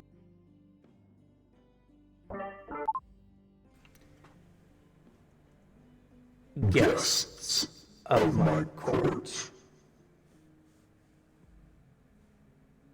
please make yourself at home. He waves with his hand and mostly just a motion for like the entirety of the court.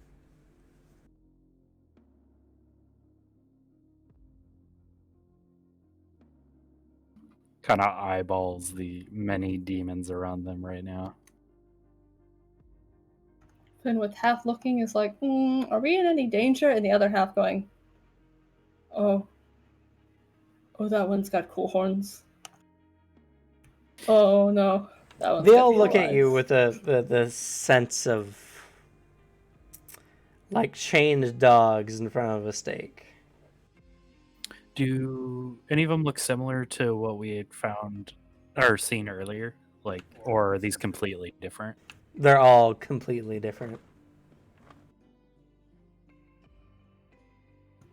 If even a single one like shifts too threateningly or like shows teeth or anything, Finn with shows teeth back.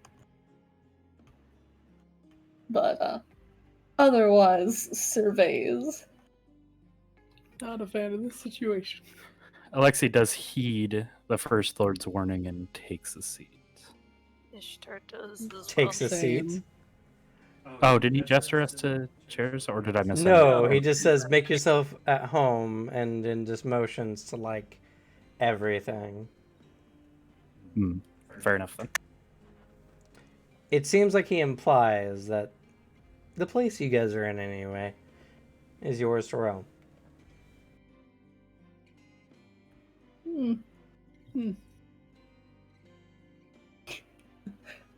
Funnily enough, he does actually like glance at Richard, like, you know things. I'm assuming this is the city Graven that the First Lord mentions.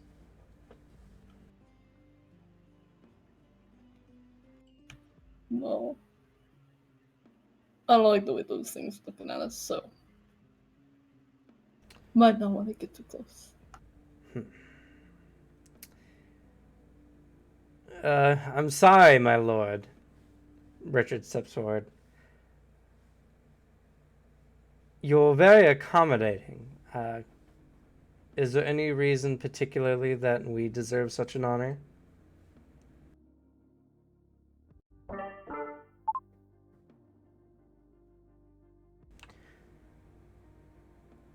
As his guests, you are also my guests. Test.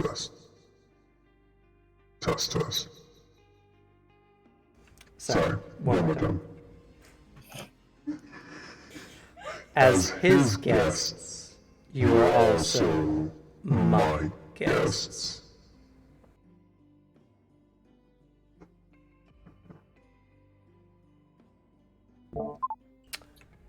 Bumped up the intelligibility of it a little bit.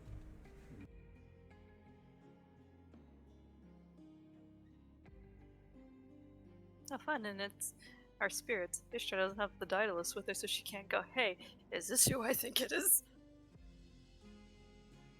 Or Unfortunately. do you have it? Damn, intelligent weapons inability to nap. Just kidding. Test. Wait, so this is the guy that's like the brother to your sword thing? If I'm understanding what she said correctly, yes. Oh, if he looks like this, what did she look like? Now I'm curious.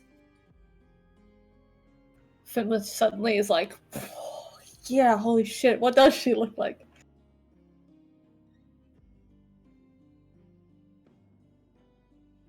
Kind of creepy, but I'll admit, does look pretty cool. Think he could turn into something like that eventually? No. I wouldn't want to call a spirit like that. If I even could.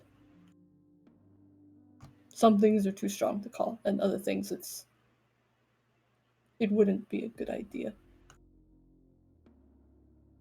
Even regular spirits can take people over.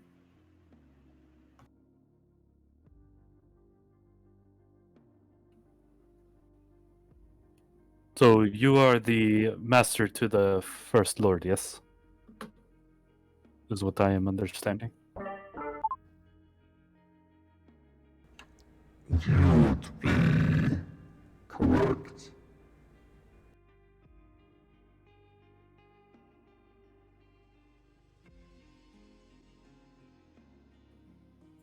Test. Kind of measures the odds, looks around the room at the court of just a whole bunch of things that he's never seen before. Continues to take heed of the First Lord. And I guess we don't have like our equipment or anything, right? So No. Just your clothing. Actually, would that count here? Because Alexei didn't have clothing, and Ishtar's magic was giving him clothes. Well, I would also go into the question of like, does Finwith show up with his form, or does that like not carry over to the spirit state? It does not. Does So Alexi's in his skivvies, basically. Well, kind of. So the biggest thing is self-perception. If you think, oh, what are my clothes? You look down and you see your clothes. Okay. So Finwith might look bear form if they feel most attached to that. I assume? But it's about your own self-identity. I assume like Key and Nemesis shit wouldn't apply then, because I was gonna ask, does Arthur's weird fucking energy abilities affect his spirit form? Yes, surprisingly, you Oh. maintain all your abilities. All right. I'm surprised you haven't done a key detection yet. Are You you sense serious? only your allies. Oh boy. They have no combat power, Alex. You're good to go. Oh, actually, He doesn't like that. nope. You sense only your allies. Oh boy. Yay! Darkness. At least I can tell where you guys are. So he keeps it up. He sends hundreds of miles. Oh, wherever I'm they sorry. You're right. You sense thousands of individuals spread throughout All your the kind of spirit nap radar. people. Hmm. You can tell roughly the city limits, though, I bet. And Any- no, Finwith is not in any form. Oh boy.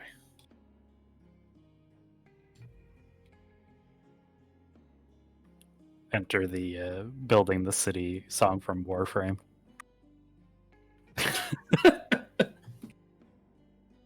Sorry. I'm I'd sure rather they fight all have that. Nefanyo. Well, where exactly are we gonna go? Like, if we're gonna make ourselves at home.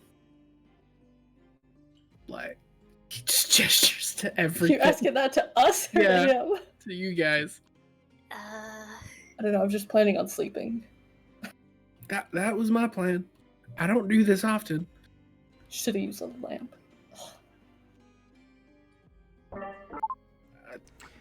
If you wish to return to your body, I can manage that.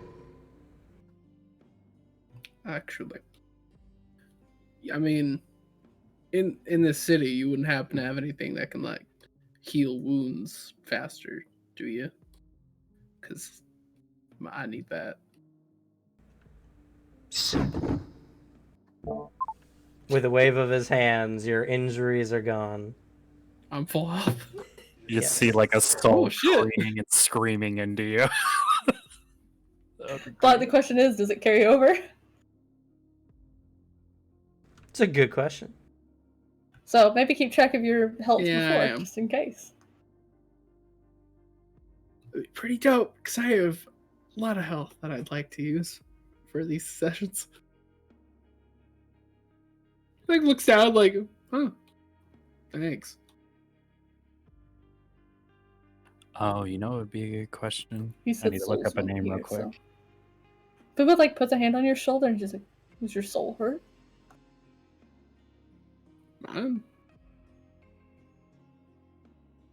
No. My soul feels fine. If it's self-perception and this place doesn't mean our injuries carry over, then Finwith looks fine. It's a weird scenario. Yeah. It's the only reason Arthur was sleeping. Because he was very hurt. As far as self-perception, it's not necessarily like your true perspective. You look to yourself the way you would expect yourself to look at this time. Yeah. So if you feel like you were injured, you look down and you are injured. Finwith just forgets he's hurt until something pulls. Could you do the same to the rest of us? We got a lot of shit we got to deal with soon. Emotions and All wounds, missing key, and missing Xeon is restored to you. Ferris gives you a look like, why would you ask him that? We're about to fight some like serious shit. You should know asking things of beings in the wake usually comes at a price, right? No, things like that. It doesn't seem like it did. Not that he's outwardly expressed. From what I heard, we make ourselves at home and we're his guests. Normally that means I'm not selling my soul. But I don't know. This kind of the only thing I could think of from this indicates towards him. I find your distrust in me to be somewhat insulting. I mean, I don't distrust you. My apologies. We've been through a lot traveling through the wake, so it's hard to know what to believe and what to not believe, depending on what we come across.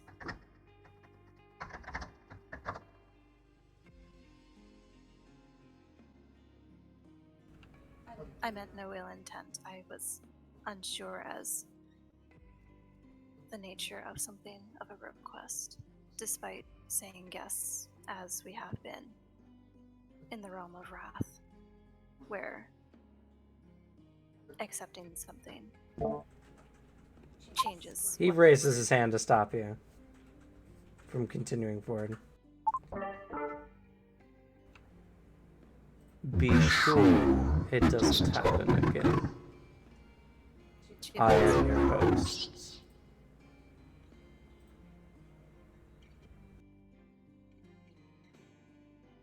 She nods.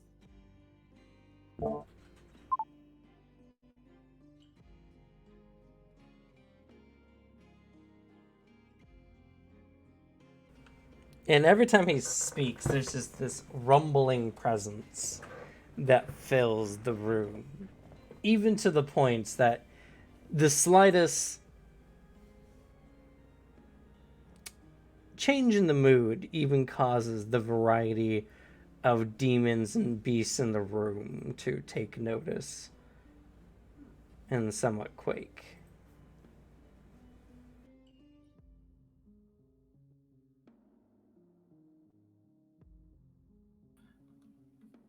Looking at the walls and stuff, do they kind of look similar to stone walls, or do they look like they're made out of shadows? They're all stone. In a slightly muted tone, but stone with varying banners across, all of which have a motif of black and white, with a black banner and a white showing of a crow skull with feathers, with just the outline of the feathers using the negative space.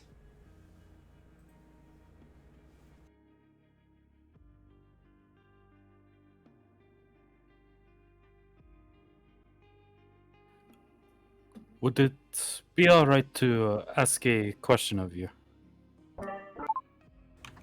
You may ask. There is another one who lives in the wake that we plan on fighting in some time, and I was wondering if you might know a Hringam, the Undying King. I am aware of the Undying King.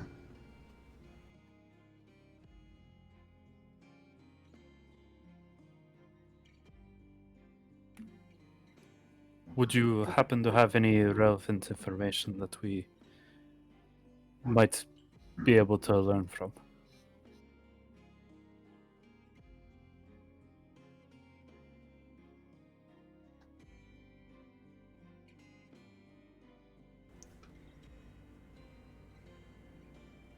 His castle does not sit in the material world or the wake.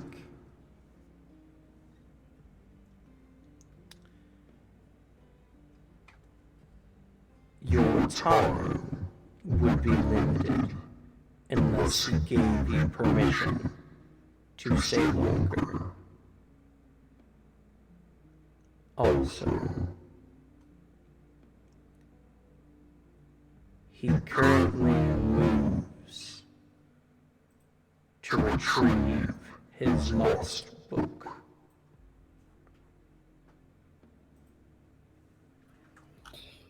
Oh, is that Book of the Dead you guys are after his? Maybe. Yes, I do believe it is. So someone somehow stole the book from him? Maybe that's why he's trying to come back out, or making the undead. Maybe he wants it back. That seems strange. I mean, Wouldn't I'm you already not know it though? familiar. Sorry. Wouldn't you already know? Like you wouldn't need the book. Well, there's that. Considering he was the one who wrote it, but there's something else beyond that. If that's all he wanted, why go through all this effort to come to the material world?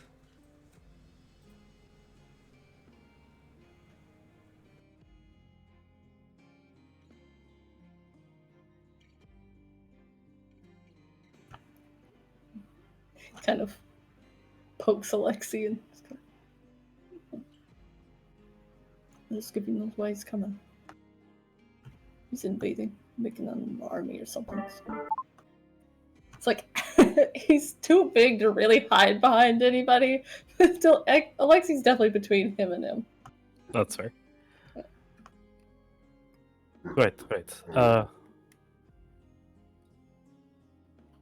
We have some concerns that maybe it's not only the book he is coming after if he is making his way all the way to the material realm. Is there another reason that he moves?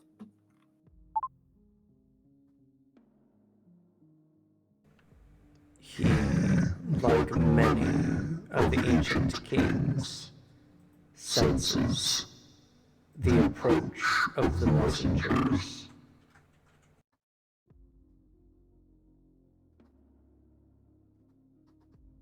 Out of character. In character. What? That name wouldn't ring any bells for Ishtar occult-wise, would It it? might. Oh, it does, actually. Uh-huh, you would know. Why don't you roll that religion? Christ. Sure, why not? Let's start off with a dice roll. Unless GM would like to just...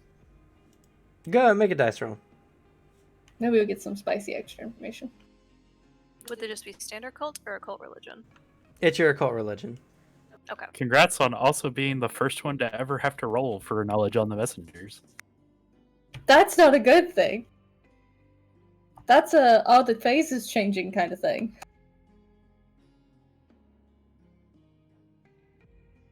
Being a messenger sounds fun. Except, everybody hunting you. 117. A 117. I rolled really low. Oof, rough. It's vague. The messengers you only remember vaguely hearing about as they're recorded in the Book of Abel under their goodness, what chapter was it? It wasn't Genesis, was it? Revelations? Revelations, yes, that's the one. Where they take the position of the four horsemen in a way. Only there's much more of them. And they signal the end of the world. They're heralds of the end times. But that's about as much as you remember. Ishtar would mutter that knowledge.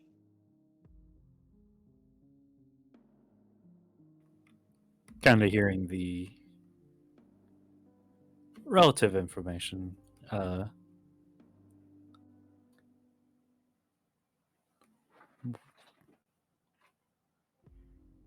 What exactly are these messengers? As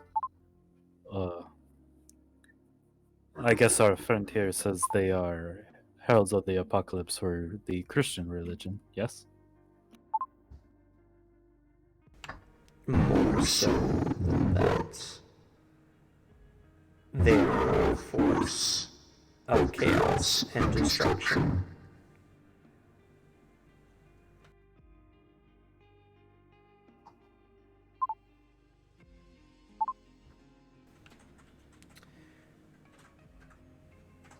The messenger, ergo, knows of their true nature.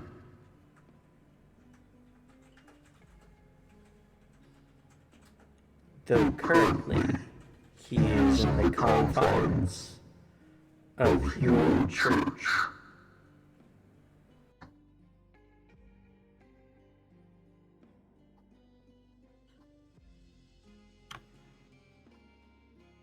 Why does your church have one of those? Ishtar looks stunned. I don't know. Maybe it has something to do with the Inquisitors. It's never been my knowledge that something like that even existed within a church.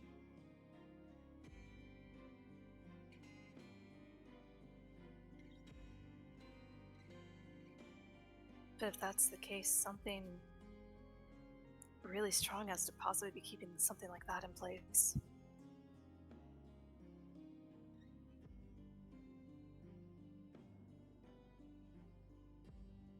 So, what happens if they go after Hiram?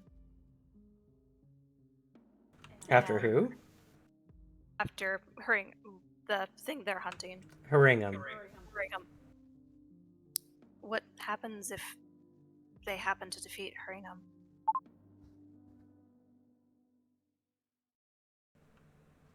That is not their goal. Their goal is to destroy Gaia.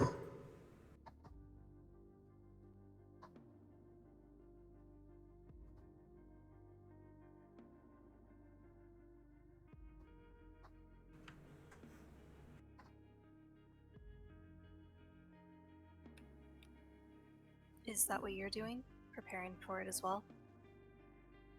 You are correct.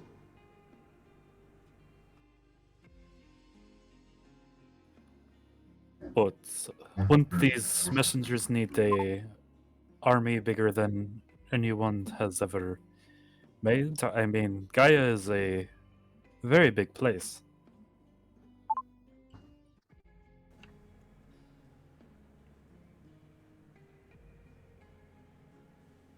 Numbers are only a mortal concept. Power is an individual thing.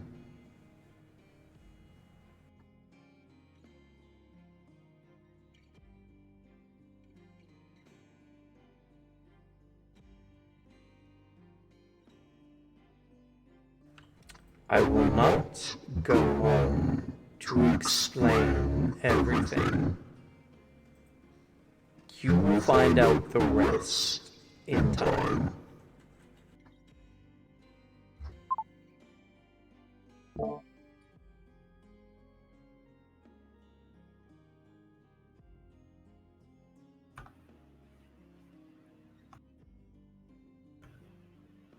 That means it happens soon enough that we'll still be alive for it.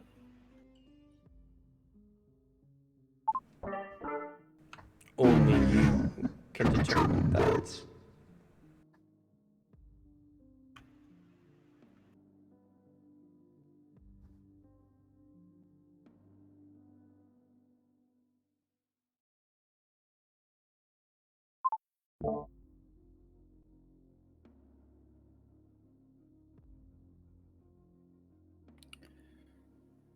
Well, in your opinion, is that a good thing or a bad thing?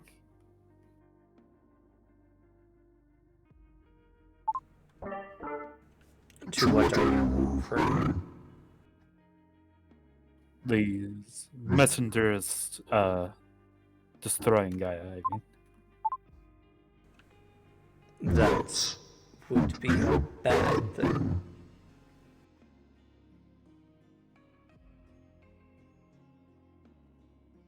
So you wish to stop these individuals as well? No. Only to survive.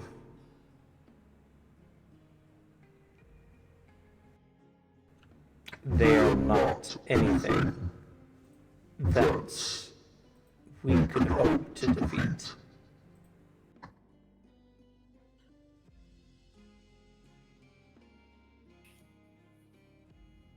God, the levels of that are so bad because it's like the first lord is like, yeah, you probably shouldn't fight my master. He will pretty much just swipe a hand and kill you. And this guy's just like, yeah, I don't want to fight the messengers. Fuck I with just want those to guys." survive. And this is like, oh god, the power scaling. No. God damn you, Anima. One of the messengers has a fingernail Gaia as his arm. Gyra, sorry. Which means it can destroy literally anything, including godlike entities. Yeah, but it was just like, no, but they're supposed to.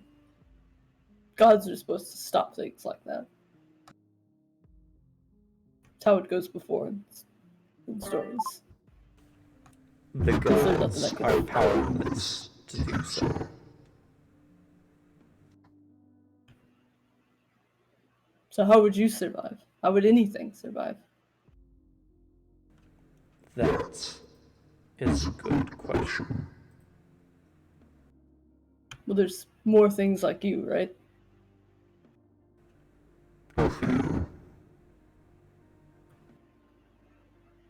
Well, if there's lords over like the dark and stuff, then are there others of other elements? Yes. Though not to the same degree. Well, are there any powerful enough to ally?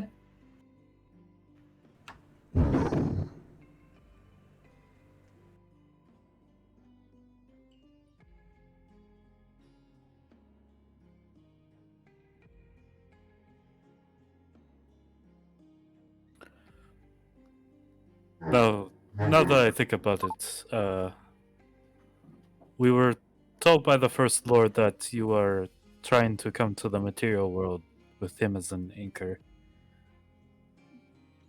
This means that you can't necessarily escape them by remaining in the wake. You're correct. The wake is but a mirror to the material world.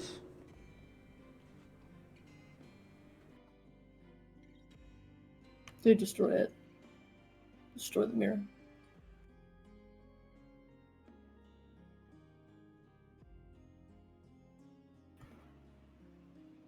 Why do they want to?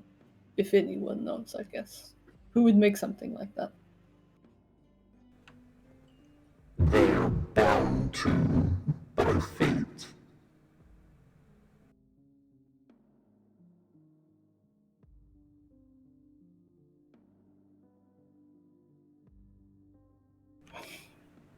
As fire burns all that it touches, so too do the messengers destroy all they touch.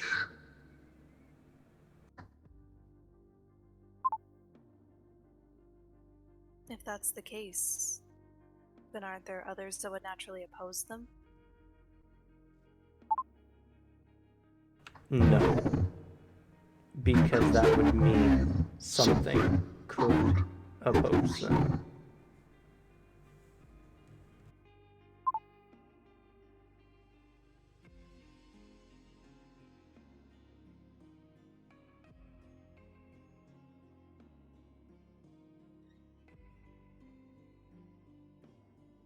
Well, if they just destroy, then wouldn't it be the place of whatever creates?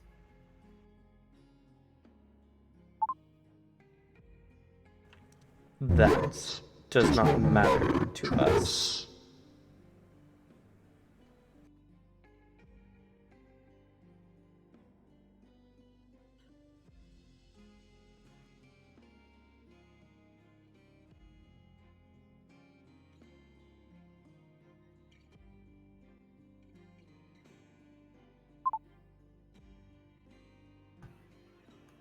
It would appear we have stumbled upon something that,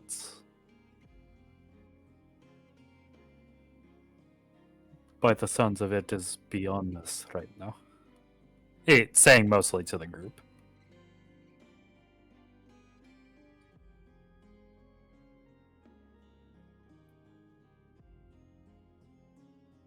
No. Yeah, it would. It doesn't really change what you guys are doing. Because, like he said, he's probably just gonna try and survive it.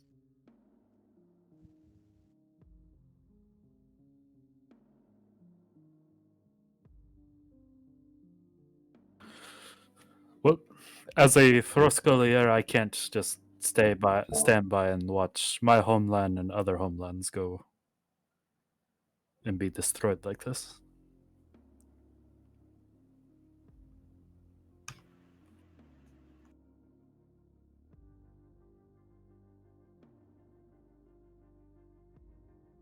If this is indeed something fated to happen, then, well, we will just have to change fate then, now won't we?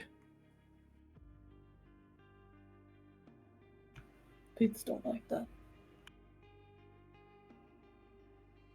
Well, I don't like my world being destroyed, so I think we weren't on good terms to begin with, he says with a slight smile. Super suspicious with immediately like pales a shade. It's like, oh no, you don't talk shit about the fates. If I've met anyone that could like change fate, yeah, y'all probably got a shot. What kind of shit y'all have been through. I don't know, Arthur. You seem to have somehow averted fate. I think I just averted death 2 times. Maybe that was fate.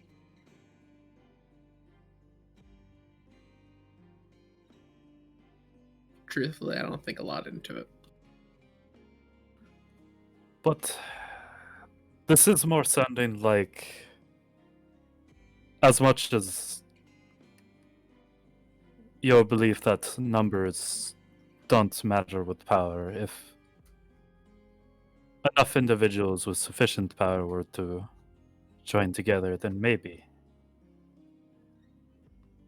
You There's said a there's nothing with power enough to fight them, though. It'd be against what they are. If they're...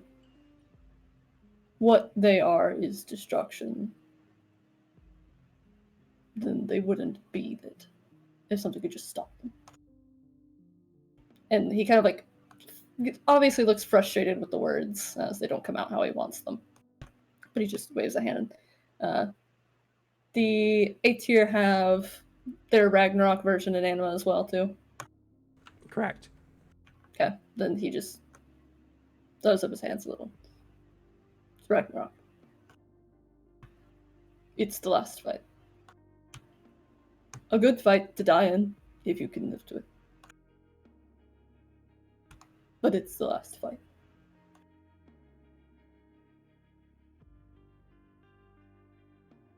Everything ends. Even wolves, I guess. Do you know how long it will be before these messengers descend?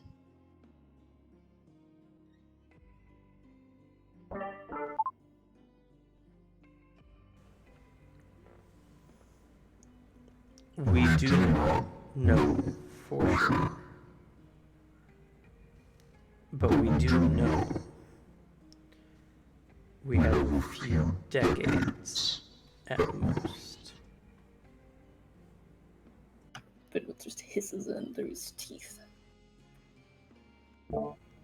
If he could shift to a B shape, he would have already.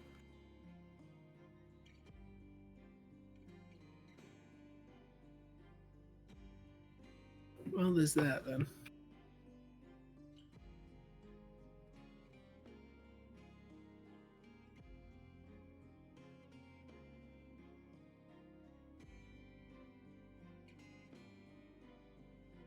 Well, sure your city's really nice and all.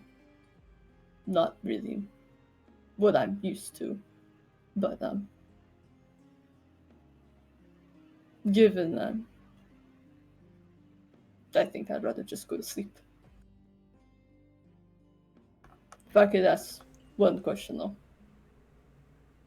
He kind of, points at the thrones.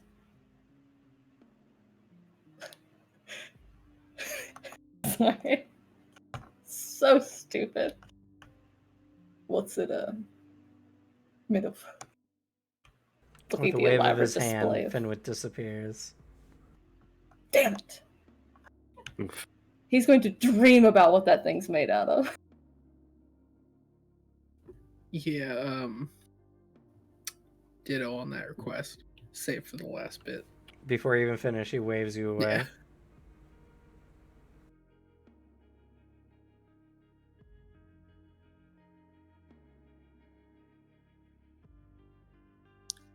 Did you have any questions, Radovan? I mean, you're standing before. Radovan? Not Richard. Radovan. We got it, boys! Mission complete. The first one of many. Here we go. Whatever professor's standing next to me. Since we're now referring to each other as professor now.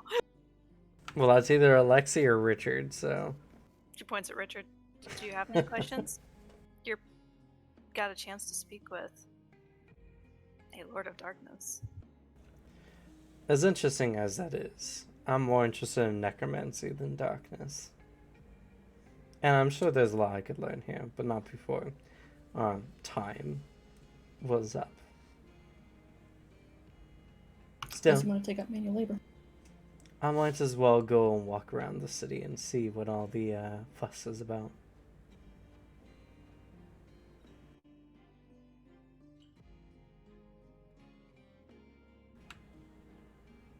With that, he just kind of turns and walks off.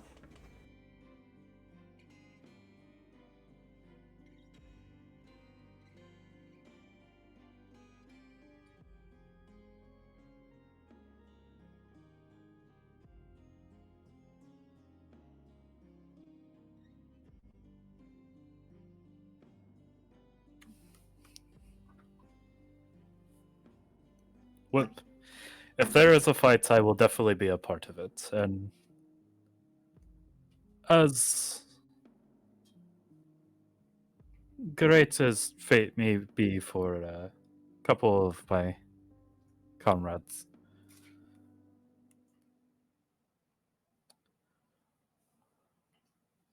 I will still try to change it.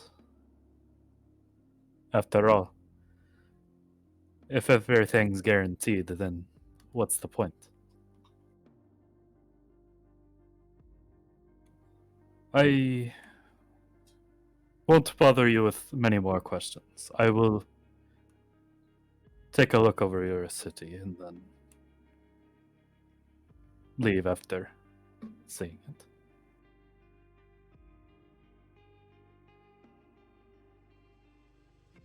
Okay.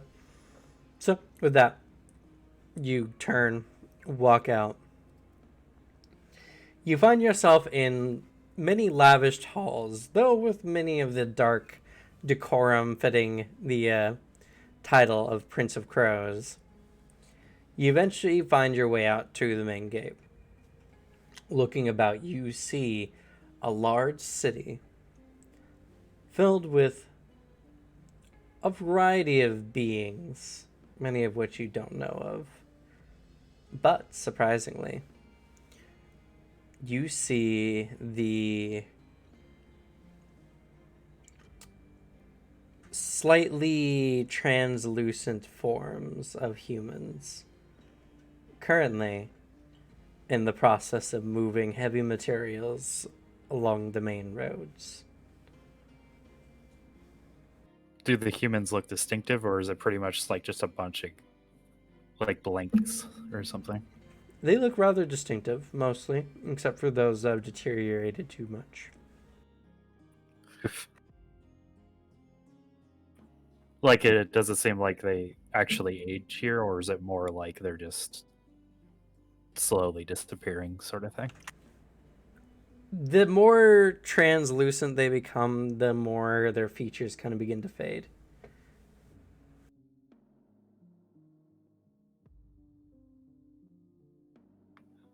Alexei has a very grim look on his face as he like sees this, but continues on. As you walk through the many streets and such, you see a variety of shops, important buildings. It looks just like a normal human city, with some mockeries of, various lampposts, only they're made of bone. And the light at the top, rather than a bulb, is a glowing green flame. Green flame. I'm just kidding.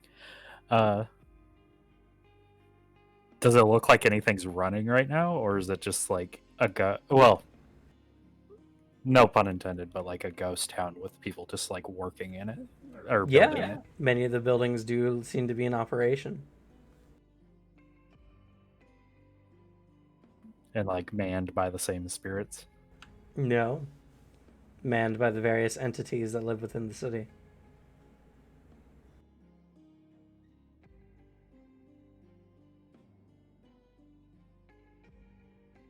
I mean, out of curiosity, he would look into a store. You look into a store and you see a lithe female form of an individual who has a large crack down the middle of their chests. Her features are slightly elongated and almost ghastly in appearance. And beside her is a spider woman with the lower abdomen of a spider and the upper abdomen of a woman, who is currently sizing her up and seemingly getting her prepared for the sizing of clothing.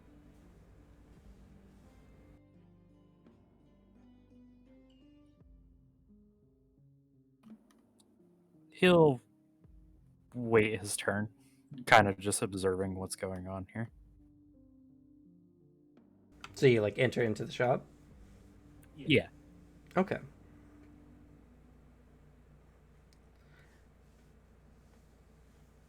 As you enter into the shop, the Spider Woman says something to you in a slightly chittering and double tone fashion before looking over and noticing you, and her expression drops somewhat.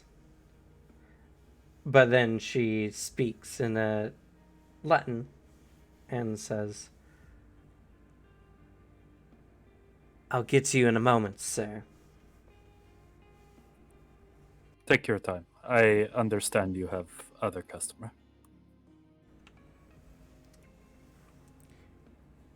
After a solid 30 minutes or so, eventually she gets done. And the two beings speak to each other in a tongue you don't understand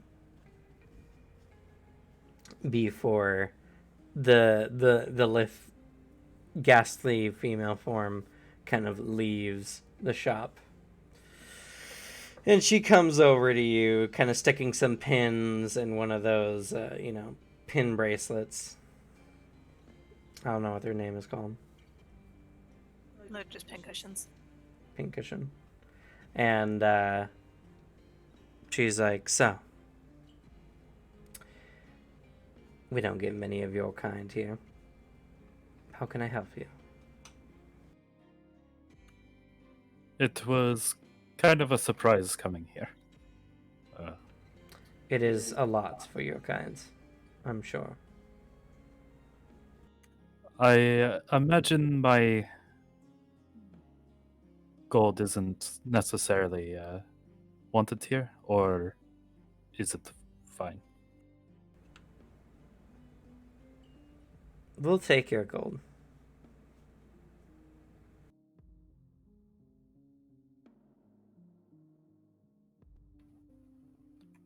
Kind of like looking over the shop. Um, what kind of clothing do you deal in? Well, mostly for those of odd shapes. You know, non-human forms. Though I'm gifted enough to tailor make for most. Though I only work in a particular fashion.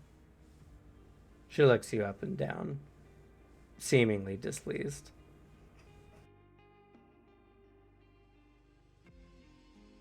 Fair.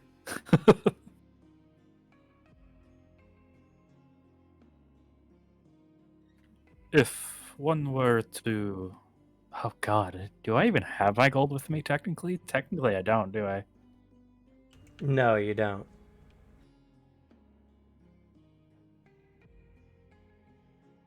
Kind of like reaching into a pocket and then realizing he doesn't actually have his gold on him. What kind of fucking spirit state? It makes sense he would forget.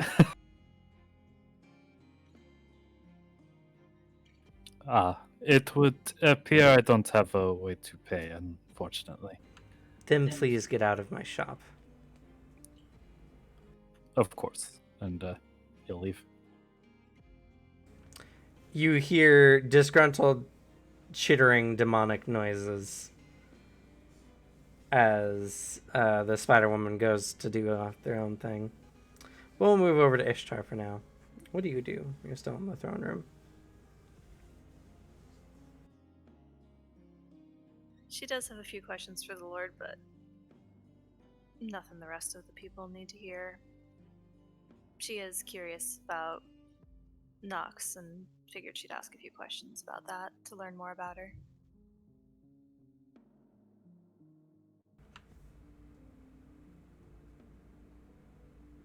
Okay, so some things you want to talk to him in private, which we'll get to. Mhm. But you want to ask about Nux daring the stream? No, that can be. Okay. So then you and Malekith have your conversation then.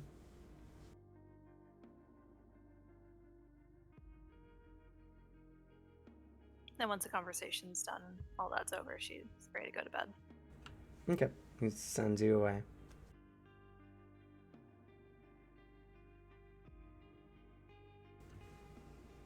So, Lexi, what do you do? Alright, guys, I'll explore the spooky ghost town. Plymouth is too superstitious for this bullshit. Fuck no. He's not touching it. Ishtar ain't wandering too far. Arthur's already like not cool with team and shit. He doesn't want to be anywhere near it. I mean, you guys do have stuff you need to be doing. Yeah. I mean, as far as Alexi's aware, this is all in his sleep, so shrug. He just kind of like looks over the town, and it's like sees that it's kind of like a warped version of like a city, a southerner city for that matter. And then he'll kind of like, when he's done, kind of look up at the sky and goes, "So how does this work? Do I need to come all the way back, or can you just send me back now?" You suddenly wake up in your bed. There's the answer. By the way, when you looked up in the sky, Engraven, you saw a black sky with a white sun hanging over it. Still not a black sun. Still not a black sun, no. See, that organization is weird and dysfunctional. They're missing it every which way. even the Black Sun Fenwick talked about has a ring around it. But yes, by the time you guys are whisked away, you wake up suddenly feeling refreshed, free of injury, and with all your ki and Xeon. GG, Alex.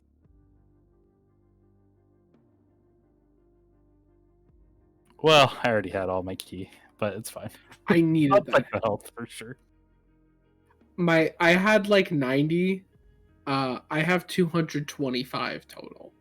Like, I needed that help. Listen, some of us have large health pools and large Xeon pools, and it takes a bit to get those full. No. Xeon, not so much. I definitely needed the health. I was at 86 after that restful night. Yeah, that's just a little over 100. That was the only thing Arthur was like, I want this. Anything else, I ain't fucking with it. I ain't fucking with this. Okay. As you guys are all kind of getting up and doing your morning routines or all that. After staring at the corner for a second, like, oh my god, the world's gonna end in a couple of decades. What the fuck? You can't just drop on a man that Ragnarok's around the corner. I'm like, surprised you guys just asked the right questions that got you there. Shit. That was not necessarily planned. Yeah, he's like, I mean, we started with Hringham, which, like, you know, the A tier kicked his ass before, slam dunked him. I mean, they had to get a bunch of people, like heroes, to come help, but, like, the A tier kicked his ass. Fuck that guy. This guy's like, oh yeah, he's making an army so he can hopefully survive against these things. Finn was like, well, fuck. You know what? The fam might actually wake the Devourer up because God knows what's about to pop off. Fuck. Somebody needs to call the Fates and tell them to fix this shit, but, like, he's not about to start praying to clock yet. Fucking Ul was one, and I don't remember the third one, but it's in his notes somewhere. But he's, like, having a whole, like, religious moment over there where he's like, fuck. In the midst of your religious moment, you hear a familiar voice as Anastasia contacts you. Go ahead. What do I hear? Hopefully you're awake. Just a log on the sides before. And it's Dossier. Is that you? I would hope so. Oh, you're doing the thing that... Now it's kind of a weird time. Should I call back later? No, sure... no, if you need to talk, no, it's fine. It's fine. It's... He just goes quiet for a bit. It's like... Amadeus How are is you? like... Are you done? And holds up a finger. I'm calling to see how your guys' progress is. Oh, we're at Corvus's place. Like the first floor. There's like a slight pause before you say first floor, and he's like, who's Corvus? Anastasia, you're never gonna believe this. Alright, I get to tell you first, haha. Alright, so, the first lord is like your great-great-great-grandfather or something. Super cool guy. It's really nice. By the way, this is just like you call your friend like in real life, and like, oh, we're at Barack's place. You know. And you're related to Barack Obama. Oh yeah, he's also your great-great-great-grandpa. You're kidding, right? Please tell me you're joking. No. Nah, his son, Sebastian, the different Sebastian, started the Sorbonnes. Like, that's, like, you're a Sorbonne. I know that you know you're a Sorbonne, sorry. If he could turn even paler than he actually is, he probably would. He said he'd come help, though. Do you need any tea? I think I'll need something more than that by the end of this conversation. What do you... I can't make anything stronger than who's that. there? That's Amadeus. He's the one allowing me to talk to you. Is that the one that you said like called you before? Yes. Oh, well, I guess tell him I said hi. My friend says hi. And thanks. Finn with you here. Hello. Oh, hi. So, how's everything over there? You guys okay? We heard that like a bunch of Inquisitors are coming, so we're gonna drop by with the First Lord. Wait, how'd you know the Inquisitors were coming? Because he knows. He can see everything in Moth. I'm gonna go make some tea. I'm going to need it. Okay. Apparently, he couldn't see into City Rosencratz, and then something happened, and now he can see everything. Yeah, because I broke something. It's kind of presumptive. You just assume you're the one who did the cool. I'm kidding. You did the cool stuff. Of course you did. I didn't assume it was me at the start until Amadeus said something. But now I know. How Shaman. long is it going to take for you to get here? A few days, maybe? Oh no, he just can kind of go places. So I guess we'll just step over with him. What do you mean step over? Well, I mean, he just kind of walked into the shadows and then walked back and had come back with something from the forest. So I'm gonna guess that he can kind of just step out of the shadows somewhere in Rosencratz. So we'll probably do that with him. Do you need us like right now? I can wake everybody up. They should be up. No, I was planning to get rid of a nap. Needed 8 hours to prepare, but if you're gonna just suddenly show up... Would you like... Hold on. Stay talking to me as he's gonna leave. Just... Corvus! As he goes down the hall. As you're going down the hall, he just steps out of a shadow. Oh, see, like that. Oh, you can't see what I'm talking about. Alright, so what's the plan? What's going on? When do you need us? Not you, Anastasia. He's... I know. Yeah, you can see. God, my head hurts. Alright. It's okay. I guess you could kind of just say it because he can just see you. Well, technically the ritual we had planned to get him out was going to take 8 hours of prep time. So I don't know. I don't know, could he suddenly bring magic seals on blood-sealed coffins? I don't know. Do you know how long it's gonna, like, take for the Inquisitors to get to Rosencratz? Yes. Yes. About how long do we have? Till about midday tomorrow. Okay. So you got until midday tomorrow before the Inquisitors show up. Are you trying to do it then? That'd be enough of a distraction. The Servans wouldn't be around to guard the house.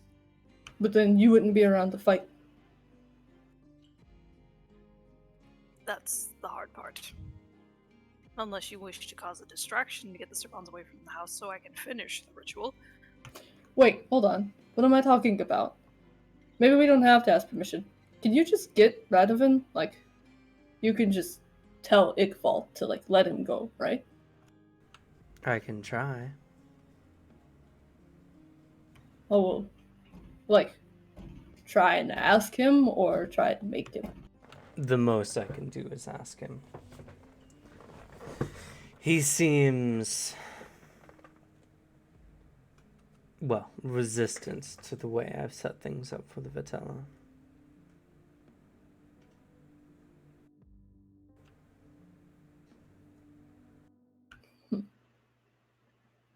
Oh, well, if you're gonna show up, then you're probably gonna have to talk to him anyway, right?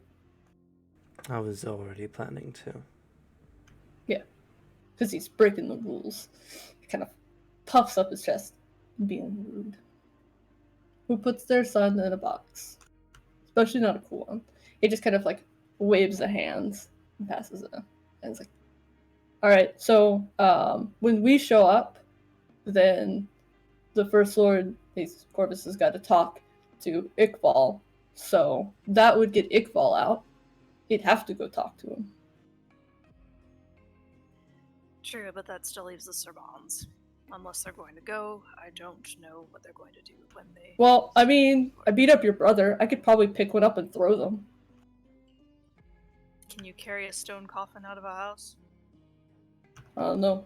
I've never tried. But you said you had a thing to open it?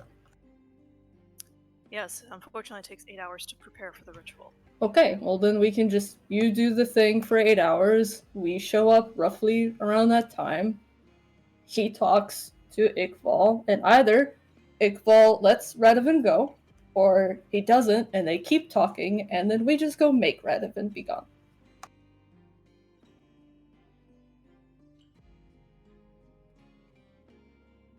They're family, you can just ask them to stand down, right? And if not, then I get to spar with more Servants.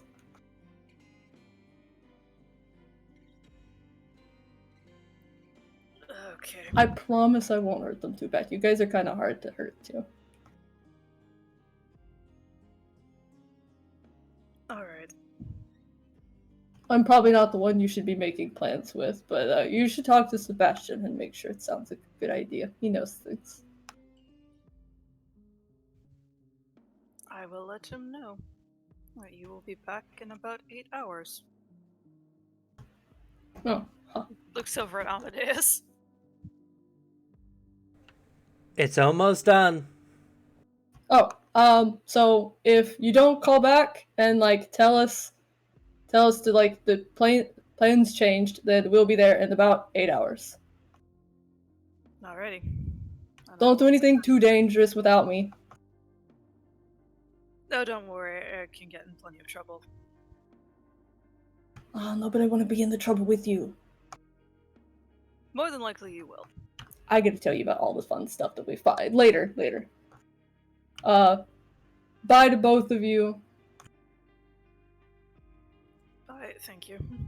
Amadeus, how do you turn this thing off? Glad you're okay, Anastasia. Just as Finwith is saying that, it gets cut off. So, was it a good conversation? He hands you your tea. They'll be here in 8 hours. That's a little early, don't you think? Much earlier than I thought. I hate to rush your family for the ritual, but... Well, I'm sure they're satisfied. I can get them up now, but that does mean you'll have to entertain a blood demon for an evening, or blood elemental for an evening.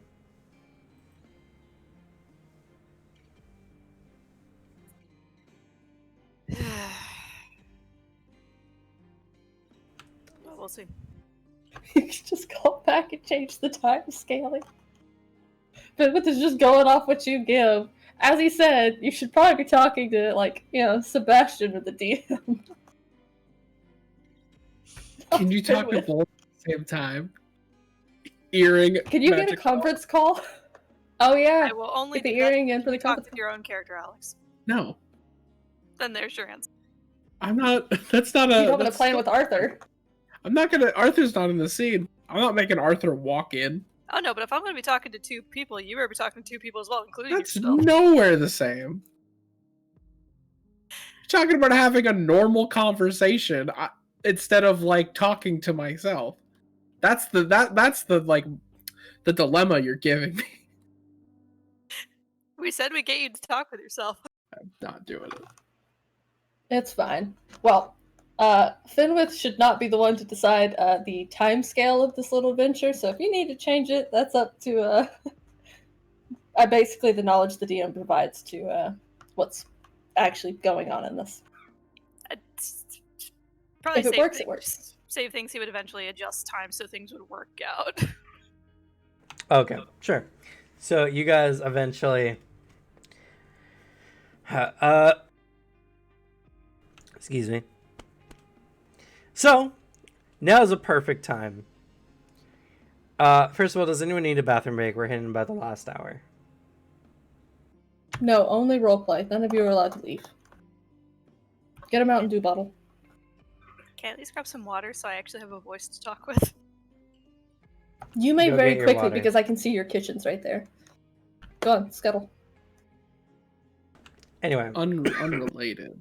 But I may be, my camera might be off for a few minutes. I'm just gonna, sit in my chair and roleplay. So, All right, so long as you're audibly engaged. Yeah, sure. I will do my best. Gonna throttle him. That cursed emoji. so are you here, God. Alex? No, he's Awesome. actually taking All a right, bathroom cool. break. Let's take a bathroom break. We'll be back in about 10 minutes. I don't know. I've become Sebastian and Arthur. I'm so sorry. If you're currently watching, thank you so much for doing so despite all the shenanigans. Please follow to see more amazing content like this. And we'll be continuing on with this campaign on Wednesday. And possibly next Sunday to finish off the Rosencratz arc. So, we're going to take a quick 10-minute break, and then we're going to be back for the planning phase, pretty much, as we got about 30 minutes left after we come back. So, No planning. We're going to airdrop Fenwith directly into the Rosencratz living room. He is going to crash through as a 20-foot tall bear. never mind, Alex is here. Yeah. I was here the whole time. I asked for you. What do you mean? Specifically.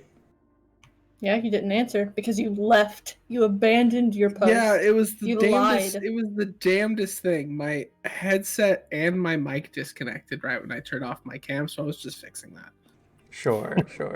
But now it's all working. You owe me more dice now. Don't Oh, like being fuck. lied to, Alex. Anyway. Okay, cool. So now, you guys can either in character or out of character make plans for what you guys actually plan to do on the day the Inquisitors attack. Let's see. So if I have the plan in my Sebastian's notes. Let's So see. we'll wait for Sebastian's full plan that he's come up with his tactics rolls Yeah. and information given, and then we will completely destroy it. Basically. That's how you tabletop. That's how you tabletop. Yep. Let's see. It's just Right a notepad now- that says win. The two main plans is so we have two ideas. Because the first word coming is going to distract Iqbal, and and most of the Serbans will be distracted by the Inquisitors. If we time those correctly, time those to be at similar times, we can get most of it, and then all we have to do is take care of a few fucking guards, which will be easy because we're very powerful people. Or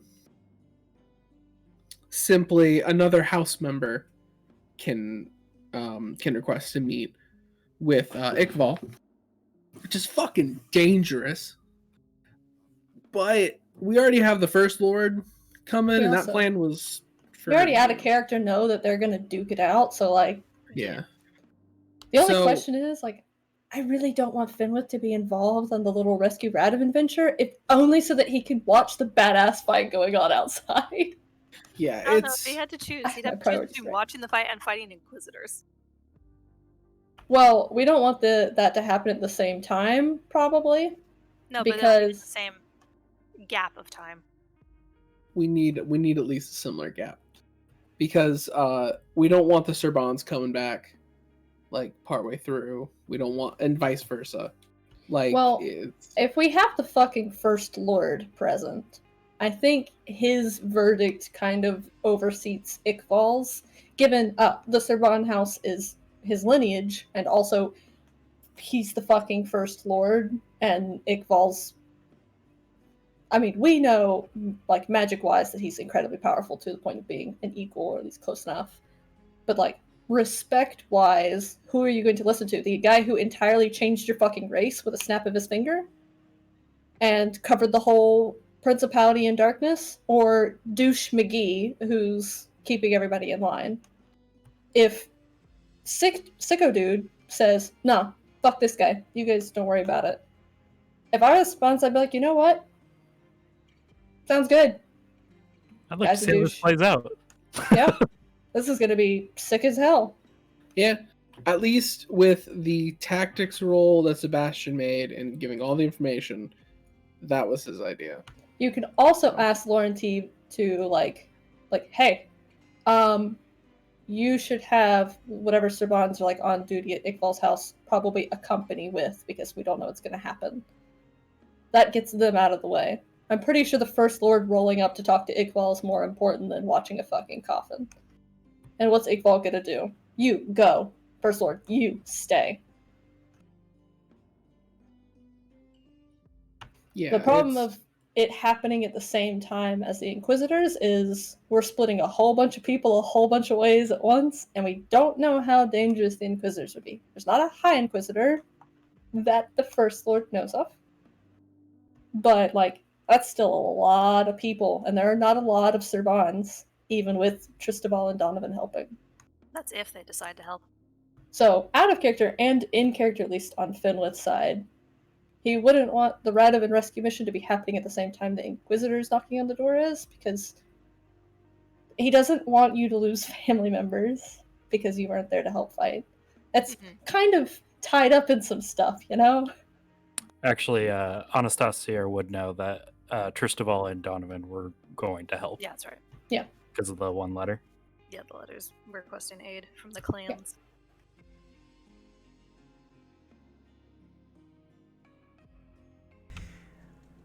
From Sebastian's perspective on this whole Finwith saying, "Oh no, we'll just have the Serban stand down duty," that's a lot of emotional responsibility for your planning.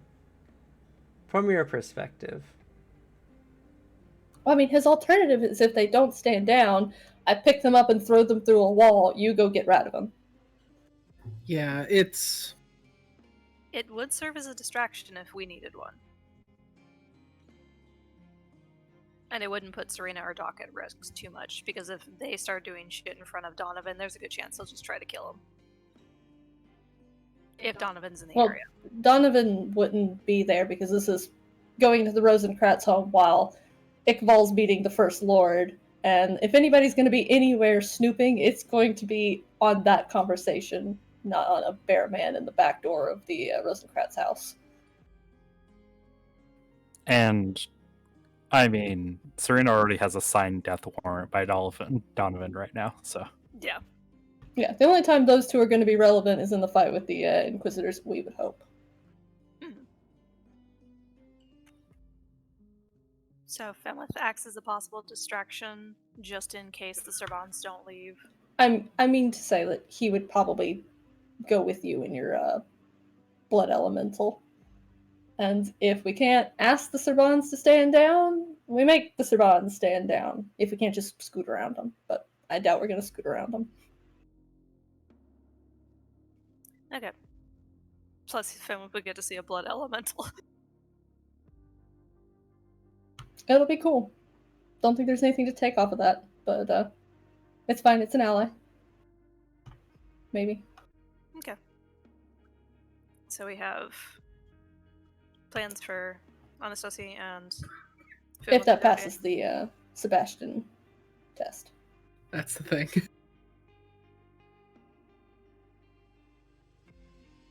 Sebastian might at least know something that I am not thinking of. And even then, still kind of leads, like, what's the time frame for that plan?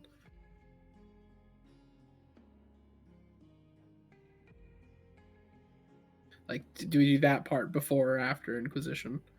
Like, but of course that's either or, because ask them to stand down, but most likely before. If we did do it during the Inquisitor thing to make sure that the Servans aren't there, we could just have Finwith and Alexei and Anastasia and whoever else wants to do the combat go help out with the Inquisitor thing, and while no one's around and the First Lord's busy talking with Iqbal while all of that chaos is happening in the background, a la like Stanley in the Spider-Man movie. Then we could have Doc and Serena and whoever else isn't with the combat go in with the Blood Elemental and snatch a Radovin and scoop. Yeah. I mean, Arthur, one- I know, is definitely going to go into combat. He would totally help fight the Inquisition because that's his shit. Sebastian would volunteer to help Radovan because that's more of his shit. I do have there's just one problem. I guess Cameron would tell us. For all intents and purposes, is the blood elemental is going to be linked to Anastasia and pretty much nobody else, or like Anastasia can only give it commands, sort of thing.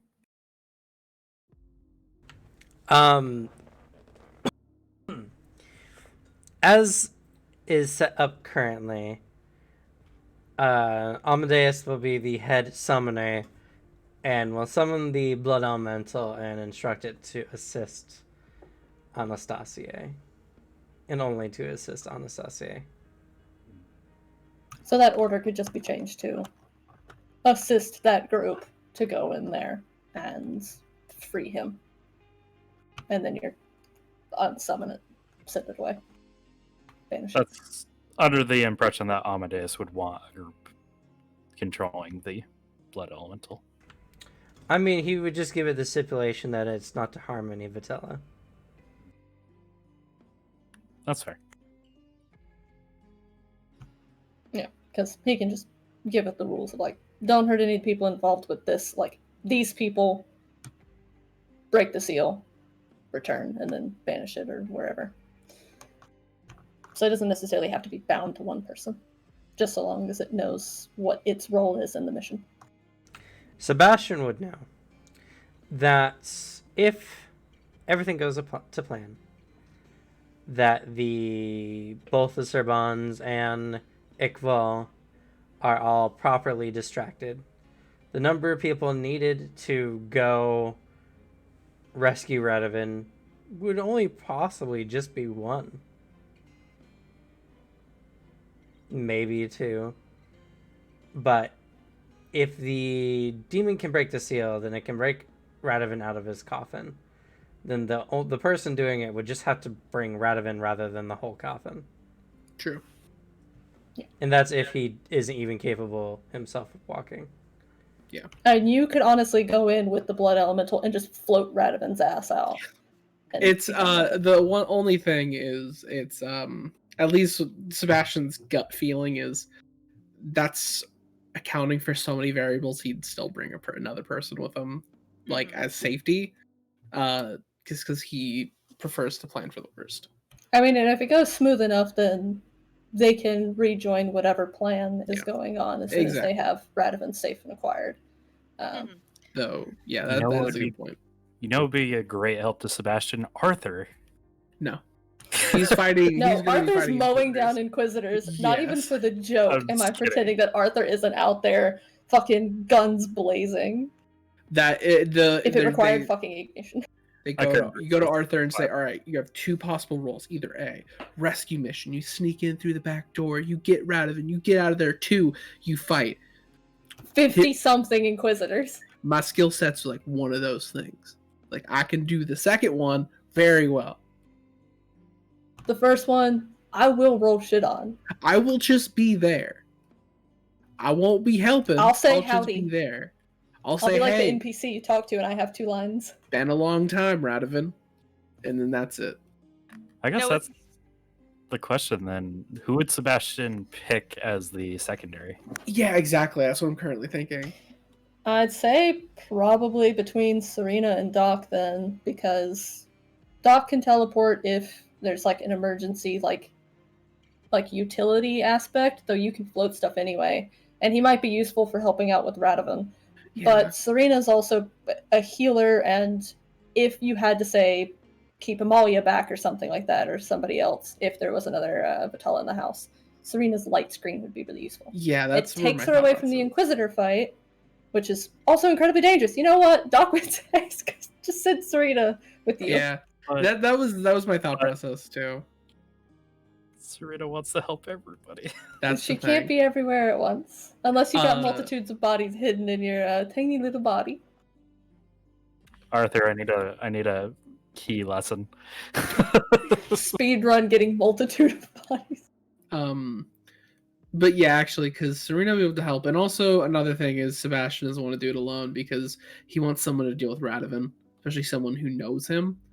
Because he'd say it's to make sure Radovan cooperates properly, is fine, blah blah blah. It's also because Sebastian doesn't want to be in that social situation. Hello, you've never met me. You think I'm a psychopath. My name's Sebastian. Let's go. That's not the situation he wants to be in. That sounds uncomfortable. I suppose, though, with the Inquisitor fight, it's also a matter of like who is more useful in the Inquisitor fight between Doc and Serena, if they're even going to be in it. Yeah. Not sure. We want to be doing 2 characters in combat if we can help it, but it's going to go that way, Yeah. which is only fair. The DM plays lots of characters in combat. I'd say it's right now, at least where Sebastian's thinking, like 2 people is possible. I'd say like if you don't want to play 2 characters in combat, he's willing to take more help to prepare for the worst because you are simply feeding into his paranoia that things can and will go wrong. So it's he has his plan. He's easily swayed if you say, "Hey, we want to help with this thing," and he's like, "Cool, you're not essential to the Inquisitor fight. Yeah, you can come." Yeah, fighting 50-something Inquisitors doesn't sound super high up on Doc's list. But also having either of them near Donovan and Tristobal, it's like, this is the one chance you won't be immediately slaughtered. Yeah. Because they'll be busy.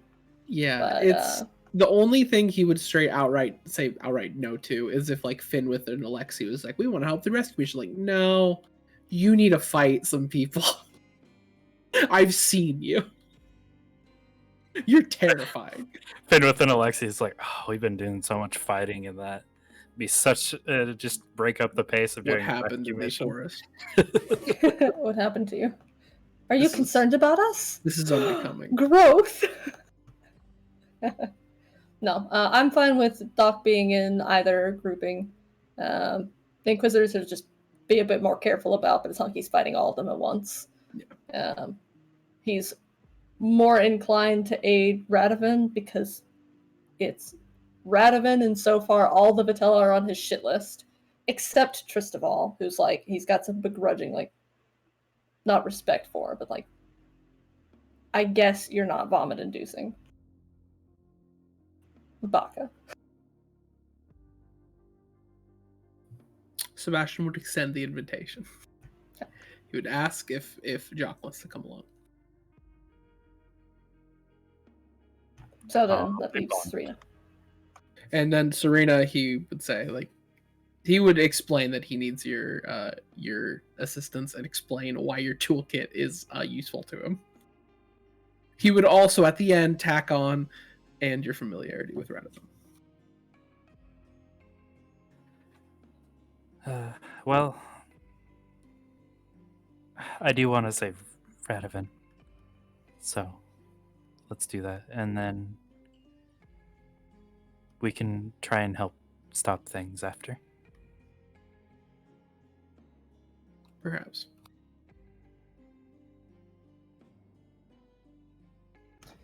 Fuck, we split the same way again. We did. I guess that's the way their skill sets just kind There of go. was a reason for the split to happen. Yeah. Though, Ishtar. What do you think Ishtar is going to be doing in this fight? If anything, she more than likely... She has some good skills because she has the spells to hide and sneak. But as far as that, she's only good at sneaking, not anything else. If anything, she'd probably be more useful in combat if it was to maybe boost any Vitella skills because she does have darkness spells. The reason I asked too is because, like, a similar thing with, like last, if this thing goes off without a hitch, we can all immediately go into Inquisitor and like deal with that stuff.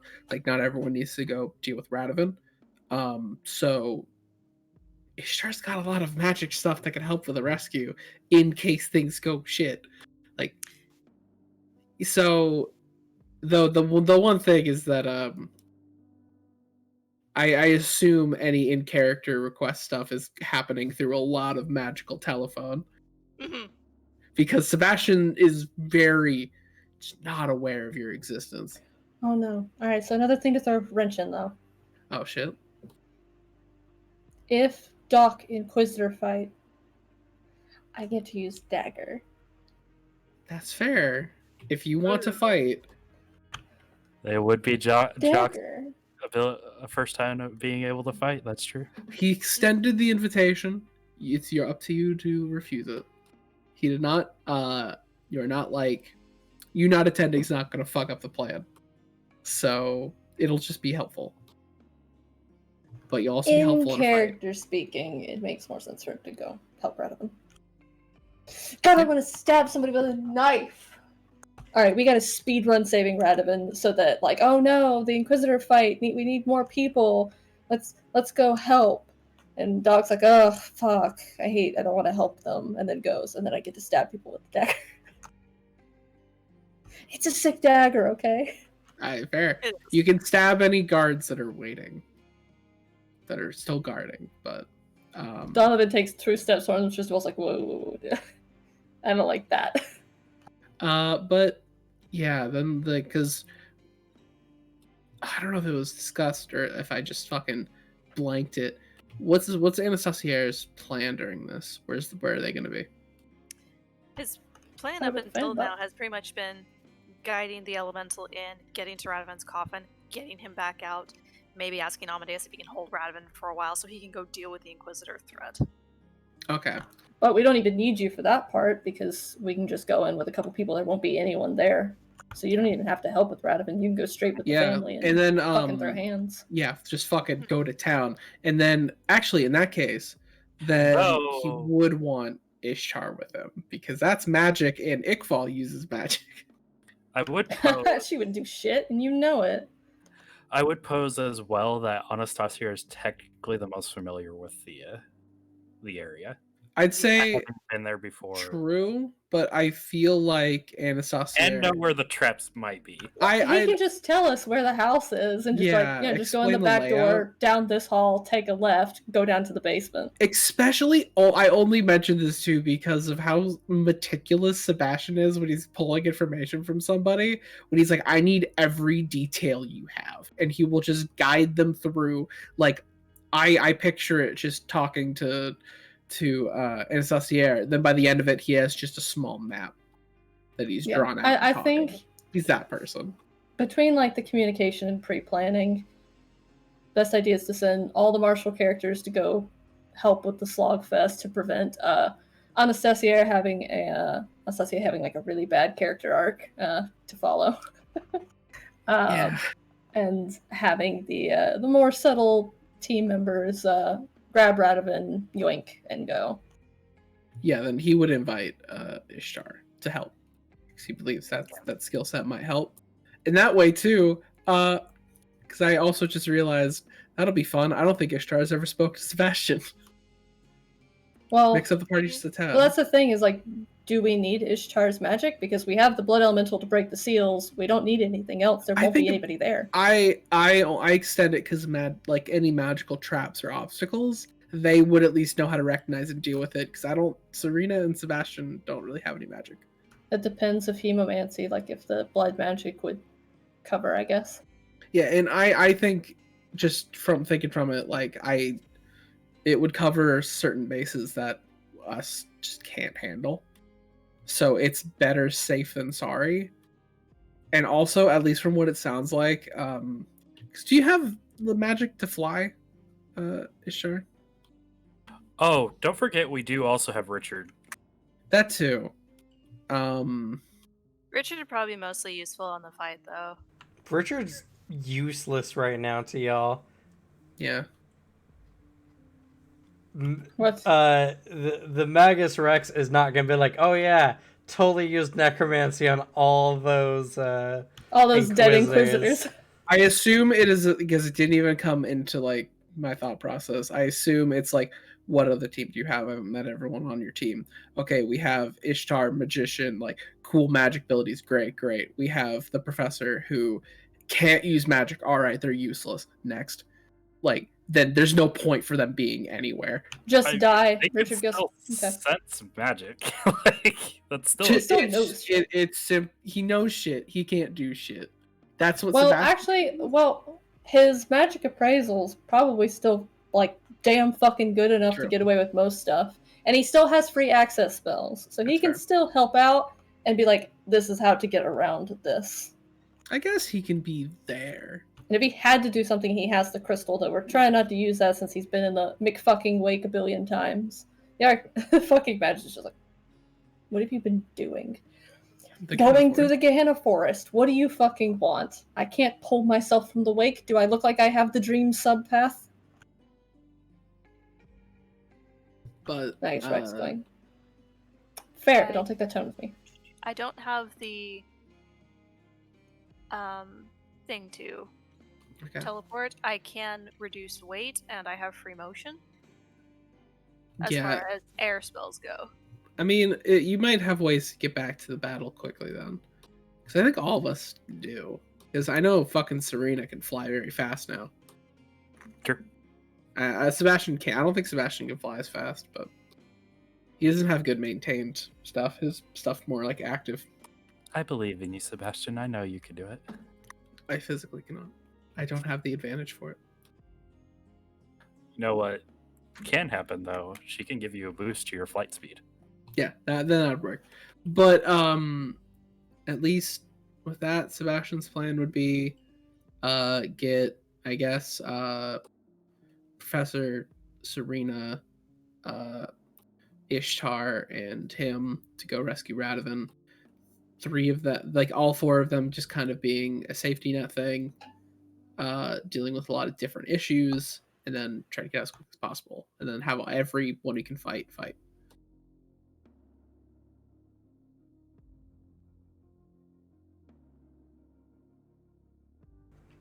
Okay. And then Jock as well, because Jock mentioned. The DM voice, you, Sebastian, are aware only 1 or 2 people needs to go. Let me take 5. That's the thing. It's I would also. We only need one to go in the house. We could just have everyone else stand watch outside in case something goes down. I would also pose, because Serena would care, not necessarily Sebastian, the collateral damage of everything going on. in what regard? Well, there's plenty of people still in the city, and honestly, there's a lot of livelihoods that could be destroyed. It's not our problem. Actually, there is one consideration, though, with the Inquisitor fight. We don't have a healer on the fucking field if both Ooh. Doc and Serena go. Oh yeah. Ishtar has a heal spell, but that thing takes a good chunk out of her Xeon. Yeah. Okay. That's Yeah, a good you're not point. specified for it. Or specialized, rather, for it. If it came down to it, Sebastian wants to prioritize Serena for this because going into like a vampire's house, he knows their light like hurts them. That's a good way to deal with the vampires that could possibly attack or be You also guarding have still. to remember that it's a weapon that Serena is not necessarily gonna use against them. You would have to convince her to light screen around them, maybe. Yeah. But that's if she'd be willing to do it. She can also Probably magically would heal be getting a versus... kill shot from her, though. That's at least fair. Sebastian would just be disappointed. And for the Inquisitor fight, Doc's healing is field medicine, so he has to like scuttle over to somebody to be able to help in the midst of that. Serena can magically heal. Yeah. Serena has to be in close quarters to use it too. Okay. And So, her same difference. magical healing is 5 hit points a turn. Okay. So it's not great. Alright. So Doc's combat capable and can heal, so while he would prefer to go help with Radovan, he should probably be there to make sure our non-vampire freak of nature party members don't fucking die. Yeah, that's good. And probably same would go to Ishtar then, because they also can heal, have a lot of things. we and do her Sphere of have. Destruction is gonna fuck some Inquisitor. Oh god, face. yes. You have some scary magic. But Oh, you have your demon thing you gotta use. You haven't got to have fun with that. We do have potions to consider as well. Distributing also have a them bunch- might not be a bad idea. We also have a bunch of ass equipment we still have yet to like pull out of the bag and True. like just use in combat. though I think what he'll want to do is he's going to want to trade the earring with probably you or someone else, because then he can, if shit goes wrong, he can call someone who can maybe help with it like quickly. So he would want at least that safety net. All right, so because of Ishtar's ability to be both utility and damage, and Doc being able to help heal people, both with the Inquisitor fight, Serena and you and Richard go get Radovan for Richard's knowledge in case you have to deal with any magical stuff. Serena there to help, like, because she knows Radovan, and if it comes to it, having to put up like a light shield to be like, please don't step any further, thank you. Or just creating like a light in her palm to be like, I don't want to have to defend myself, thank you. She also has the persuasion to maybe just avoid all of that and just talk somebody down into being like, listen, I like Radovan. I want Radovan out. I don't want him executed. And then you have, I guess, the fallback of, if that doesn't work, Sebastian. We'll just take and Sebastian has fucking floating ass swords, so. And You're the DPS. he does want to fuck around with ground control, which could be fun. So does that sound good? I think that that's a good idea. Richard, Sebastian, Serena, go get Radovan. Everybody else go help out with the Inquisitor fight. And the Sebastian with the one of the rings or earrings. Who did you want to have the second one? There has to be somebody mobile enough to get back to you. Exactly. The two people I can think of is Ishtar and Finwith. I know Finwith is capable of flight and pretty good movement speed. I don't know how fast Doc is your flight speed? can teleport. That's true. And he has high enough with last level ups. And I do still have a creation point laying around that I can use if anything helps with it. Well, at least suitably over enough of a 50% chance to be able to travel up to a mile. Yeah. So long as he knows the area. Yeah. Might want to rule Ishtar out because agility-wise, she is not that good. That's fair. I don't know how much your magic can compensate for it. Well, then Doc is a doctor and being able to teleport and also being, intelligent like Sebastian. Probably the That's better fair. one to put it. Do you want Finn within your head to be able to talk to you? No. Okay. That's a good point. Not the Finn with talking bit, the intelligence like jock. They I think that's a good point, because then He also also Jacques, keeps more level-headed and is less prone to emotional. Jacques could also go the other direction and like let him know of any like new things. Yeah, which would help. That's a good idea. All right, so Sebastian and Jacques with the earrings, and Sebastian, Serena, and Richard on the Radovan team with the Blood Elemental. Everybody else throwing hands with some Inquisitors. Fucking finally, bitches deserve it. All right, and do we want to consider item displacement now or next session? I think the main item I would consider giving out would be potions, but Arthur used his because he needed help. There's other things that we can consider, because there's like a lot of magical items that necessarily one group doesn't need, but the other might find useful and stuff like that. Also, if Serena is going with Sebastian, but Jock is going to the battlefield, Serena would want to distribute her medical supplies to Jock, so Jock has more to work with in this instance. That's fair. I'd say, we can look through quickly and see like if there's anything that sits out, but like, for example, Arthur doesn't need anything because Arthur has guns. That's all, unless there's something that's just make Key a bit scarier. He doesn't use any melee weapons or anything, so he's fine. He doesn't use any magic items really. He is the magic item. So any weapons he throws would benefit from like the quality bonus and stuff. He doesn't throw anything. Oh, sorry. I was talking about Sebastian. Sebastian's taking the fucking Inquisitor sword. Like he's Yeah. bringing that shit. He's not dealing with him right now. So if some vampire steps up to him, they're getting a fucking lawbringer to the face. Like no hesitation.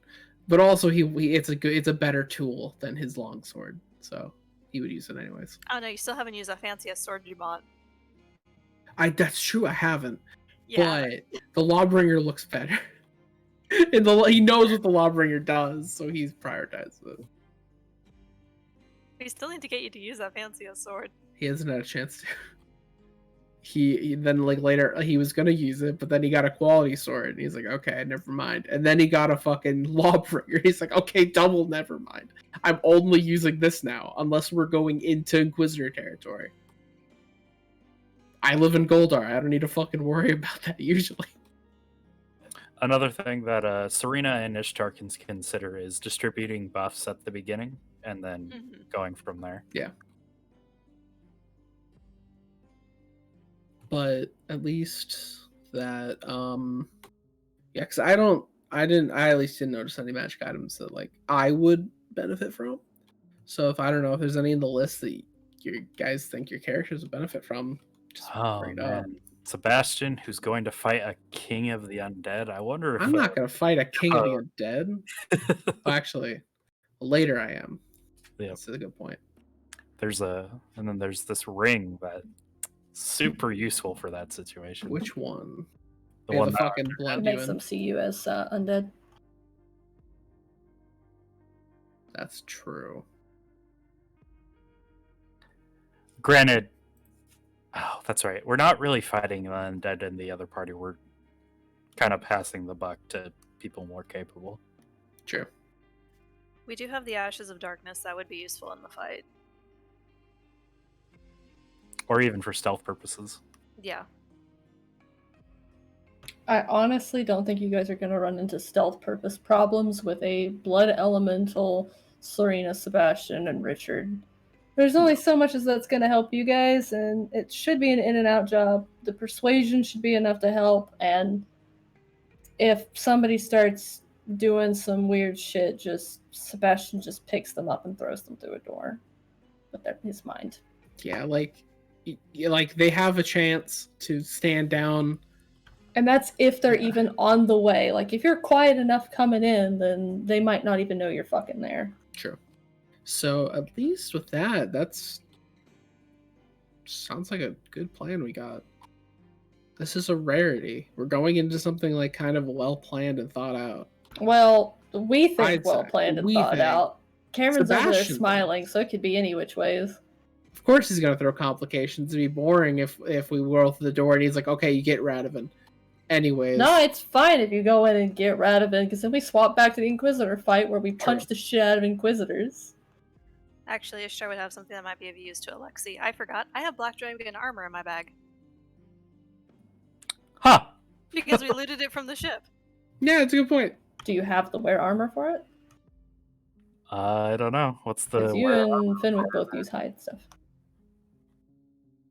I did not put down the wear armor for it. Let's see. You fool. It should still be in the Drag book, though. armor. Should just be in the picture. It doesn't say the wear armor value on the dragon helmet. Beans.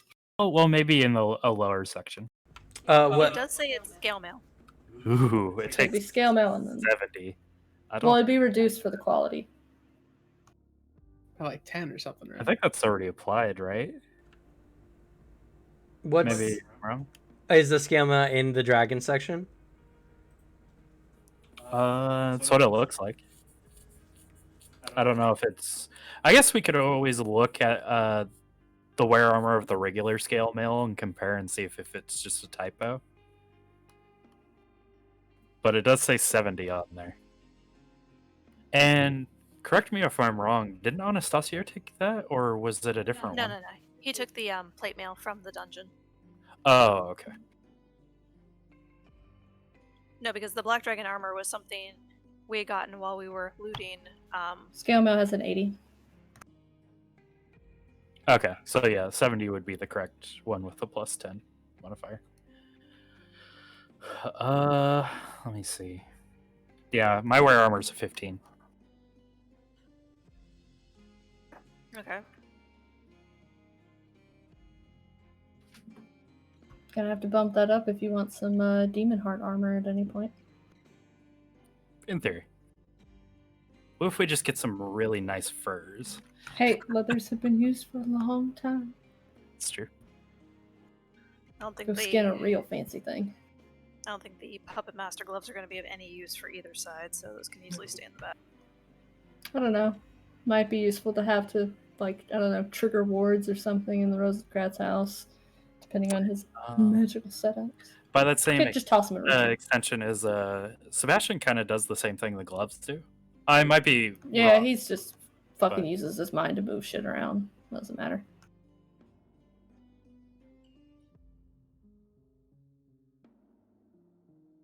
Ah, those witch gloves are so cool too. So sad you don't have a party that can utilize them well. Yeah. What do you mean? Arthur is a master of all weapons.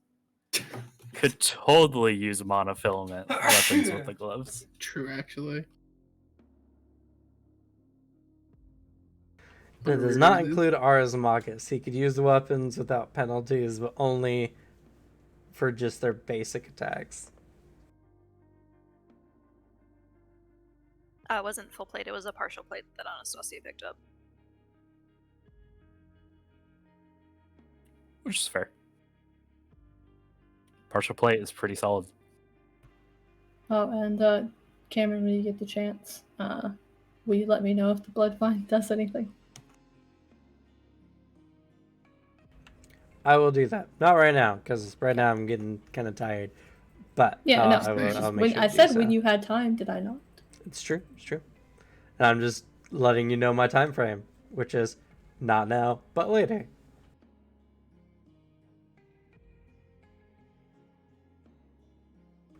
All right. So, got your items mixed around properly.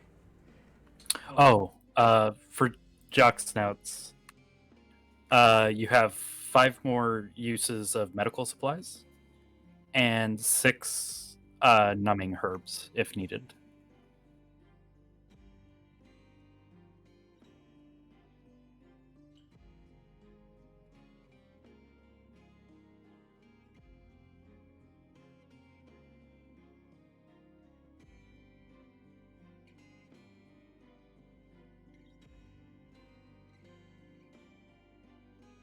Alrighty. Pain numbing herbs, I should say, but I think that got across anyway. Yeah, I know.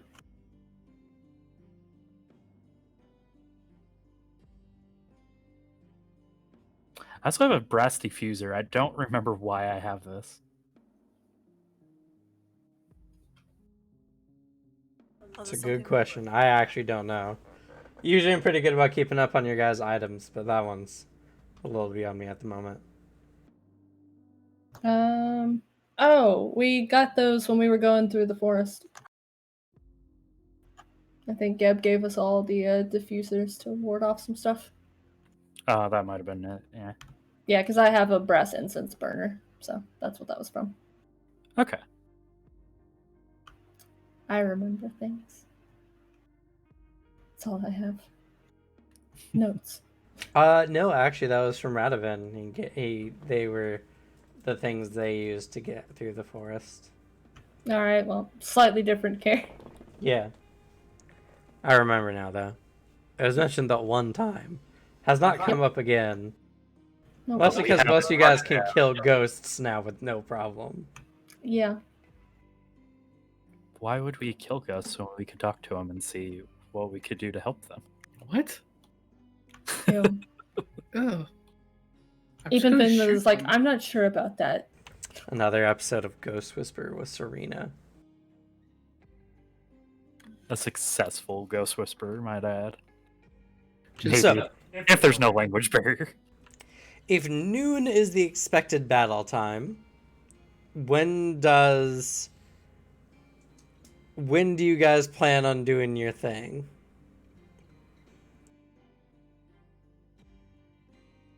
Well, they're going to leave before the Inquisitors get there, obviously, to be ready so they're not, standing in the fucking courtyard. I suppose Anastasia could probably get the plan from Lauren Teeve to figure out where are you going to meet him for the fight and at what time. He can try. Brother seemed rather adamant on leaving him behind, so there's a good chance he may know the plan, but at the same time be told to stay home, so it's going to be an interesting moment. But You could always just say, try. like... I mean, to be fair, your brother said stay home. Your brother said, stay home. You're on rest for a week. Don't do anything. You didn't break anything. You haven't been doing anything bad. Also ask me for help. Though, if you are determined on playing it like coyly, you could just say, hey, we need to know when you're fighting for the plans. Just don't mention you're going to be there. That's most likely what he would do. Yeah. If you ask Lauren Teeve, he says that they plan on 2 hours before noon to gather everyone and prepare. And he would in turn pass that along to Sebastian. And so 2 hours before noon, all the Sorbans will leave whatever duty they're currently doing to prepare for the oncoming attack. Well, we don't want to do it right then because they might just run back if an alarm is raised. If you wait an hour, though, go in at 11, we have an hour to do the mission and possibly get back for the fight. Mm-hmm. Possible. That would give us a good sized window. It's not too far from the mansions to get back to the city gates.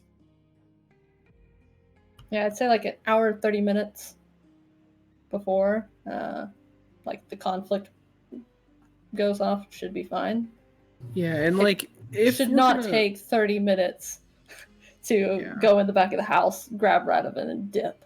And honestly, might take a little while, but if we're gonna like help with the Inquisitor fight, our characters, I don't think they should join until like the Inquisitors roll up, because we like what we don't want is the vampires being like, that's a lot of like powerful magic and like key whatever users. Why are they here?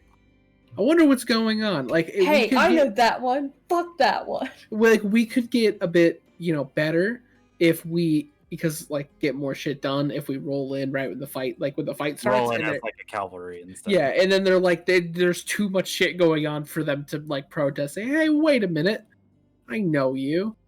Also, that weirdly, kind of shit. I just got the strangest sense of deja vu, by the way. The exact moment that you said, like, it's not going to take us 30 minutes to go save Radovan, there's just, like, something that clicked, and it was very weird. I get that, like, daily. Like, weird deja vu moments. It's weird. Sorry. That's neither here nor there. It's just a weird thing that occurred. The only hard part with getting Radovan out is the crows are outside the city. Yeah. So he's gonna have to somehow get No, in through. no. Super easy. Sebastian has telepathy. Or telekinesis, rather. I lift the blood elemental over the wall. I can do that. There's no barrier. Also, the crows made the barrier, so if the crows want to go poke a hole, What barrier are you guys referring to? There's something that like keeps stuff out, but like I think that's outside. Like it's not at the walls. No, the barrier was to inform them when anyone of particular note enters the city. Oh, well, there you go. Then yeah, like it's not an issue because it's gonna go alarm bells and the person going, well, there goes my elemental. I have organic psychokinesis, so unless the thing weighs like a ton, I'm fine.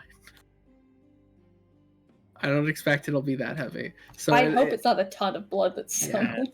And Serena can also link matrices with you to give you a little oomph if you need it as well. Yeah. It's just literally we can just like carry it over the wall and then pop down, so we can fly too. Any of our problems on either side mostly are going to boil down to one of Arthur's broken characters will deal with it. I kid. It's just Arthur. Arthur's gonna shoot some dudes. They're gonna die horribly. Sebastian will lift things with his mind. And bada bing, bada boom, Radovan saved. I'm sure that's exactly how. That's verbatim what Sebastian says to you, by the way. I would like you to say that in his tone of voice, please. Please say butt big butt.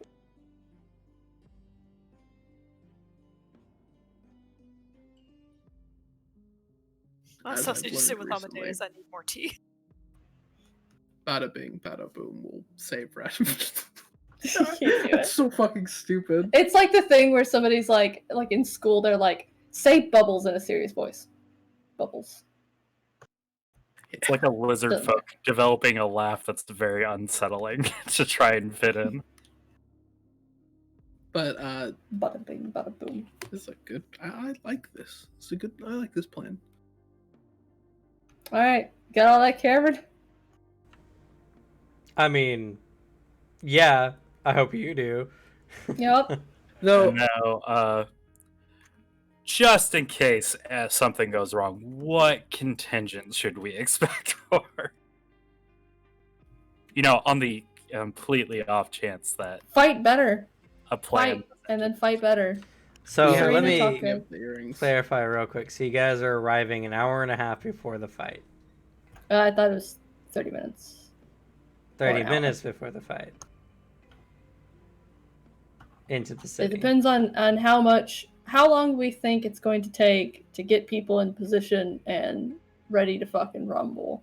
So I'd say an hour at most before, 30 minutes Well, at least before. I think an hour. If we is a good time arrive- window. If we arrive early, it's fine, right? Like, the main thing is enacting the plan and what time we It should do that. really depends on how subtle our arrival is, but I'm sure we're just gonna step out of some darkness and no one will sense that. It's fine. First Lord's got this. I mean, the Yeah. crows who are maintaining the barrier Well, yeah, know. they'll know. Yeah, It I mean, would be- if you know he's coming. And it's fine if Iqbal knows because we're gonna go knock on his door. Well, not us. I'd like to remind you all that the Crows are a neutral party in this endeavor. Yeah. Yeah, so they just shut your mouths, stay in the corner, don't worry about it. If somebody calls you over, then like, of course, you're probably gonna kiss ass to the fucking Darkness McGee over there because they're a bunch of fucking cultists, if anything. Otherwise, I'll just be like, pass. We don't need their help. We're done. We're done with the crows. It's just like, hey, people are coming in the city. That's it. We got their blood. Got the blood elemental, elemental. That was part of our deal. They got their study material. So, hour before, party split. Have the Radovan crew fetch the blood elemental, which is going to be ready by that time. Send them off to go get Radovan. Anastasia is probably going to have to do some talking to be like, hey, I'm joining the fight at my brother. These are my buddies, my allies. Doc just pointedly hides behind one of the big meaty Vikings so that Donovan can't see him.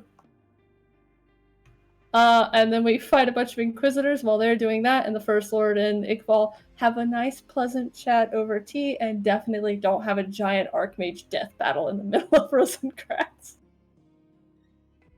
Or anything like that. Okay. Seems like that's your guys' plan. Hell yeah. So, we're going to go ahead and end the session there. We went a little bit over. Oh, and if Abel is... What about him?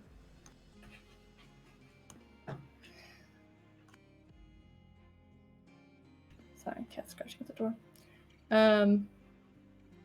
Are we able to get a hold of... Actually, did Anastasia see the, like, in, like, the cellar or whatever where they have Radovan? Is that where Iqbal keeps, like, the blood that they have in stock? No, that would be a different area, I believe. He did not see it down there, no.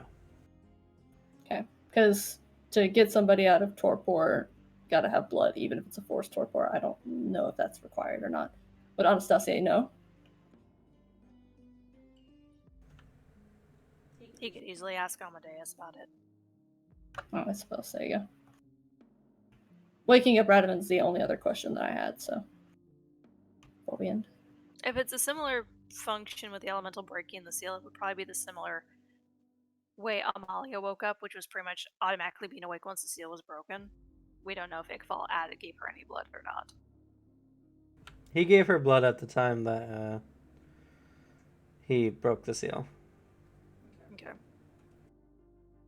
If all fails, it wouldn't be too hard to obtain blood. If all fails. Yeah, that's what I was going to ask. Like, if Doc needed to go ahead and procure blood to send with Serena. I mean, they were already testing the anticoagulants on blood anyway, so. I mean, you're gonna have a literal blood elemental there. Well, I don't know if it's going to just shove its fucking fist in his mouth and let it just sum up. It loses like a third of its size. Just turns into a slime. Okay, no. The blood elemental probably has it.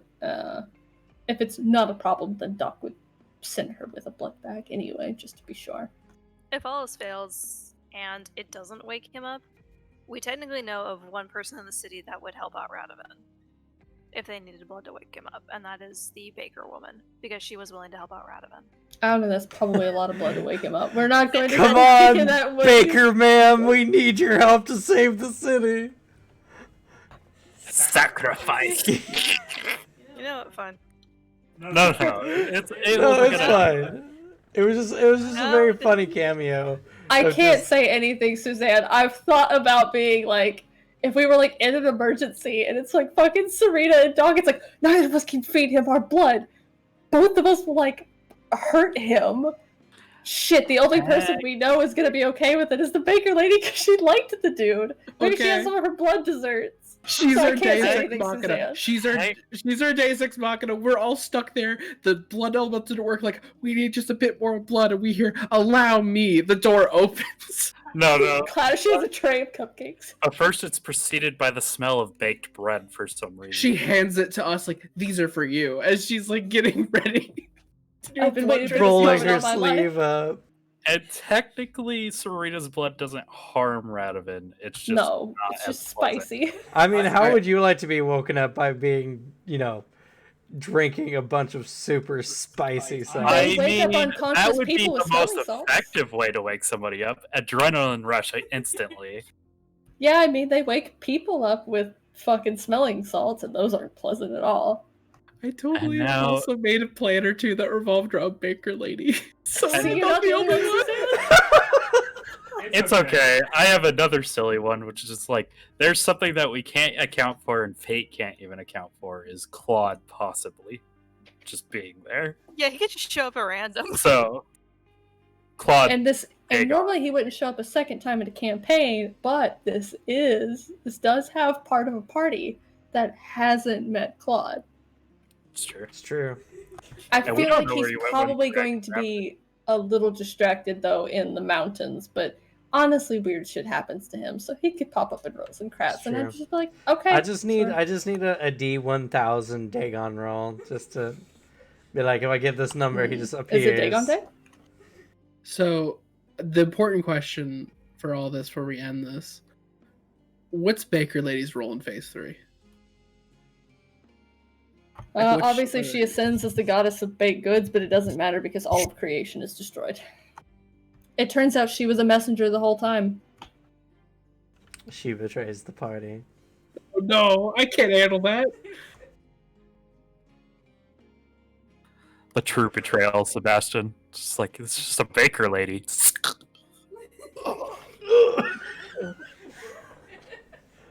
Sebastian being stabbed by the Baker Lady would be the one thing he wouldn't plan for. No, of course he wouldn't. That's fucking stupid.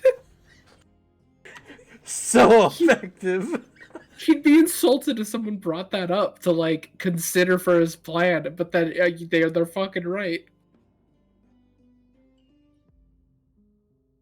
All right.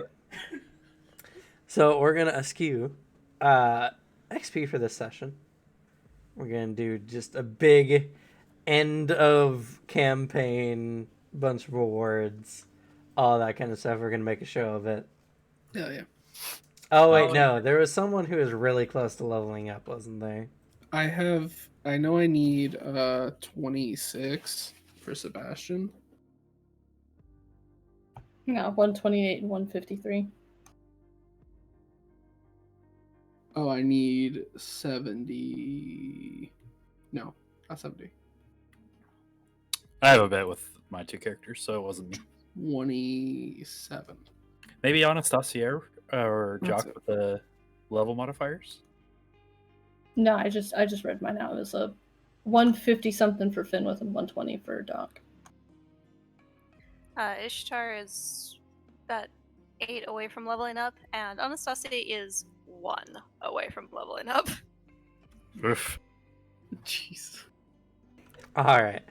Ishtar, Anastasia, and Sebastian with 26 can level up. Hell yeah. God, I wish that were me. They're behind. They need to catch up. I mean, Jock is behind technically as well. What level is Jacques? 8. No, he's on track. Nope. He has a level modifier of 1, so Okay. functionally is a level 9. Alright, I'll do leveling up later. Got a lot of stuff to consider. But all right, so we will be picking back up on Wednesday as everything goes down. I told you I think it's guys, the plan. you guys could either use your dice all this session or not, not at all. And you guys spend a lot of session chilling, practicing in the First Lord's gymnasium, and then speaking to Malekith, the Lord of Crows. Well, obviously, the dedication to roleplay means that Ishtar deserves some basic self-defense ability, courtesy of Finwith's excellent tutelage. And I'll ask you questions about the city of what like Alexi might have seen and whatnot. I mean, in the end, it's just a city that's run by monsters and demons and such. There's not too much more beyond that other than the occasional soul market and all that kind of stuff.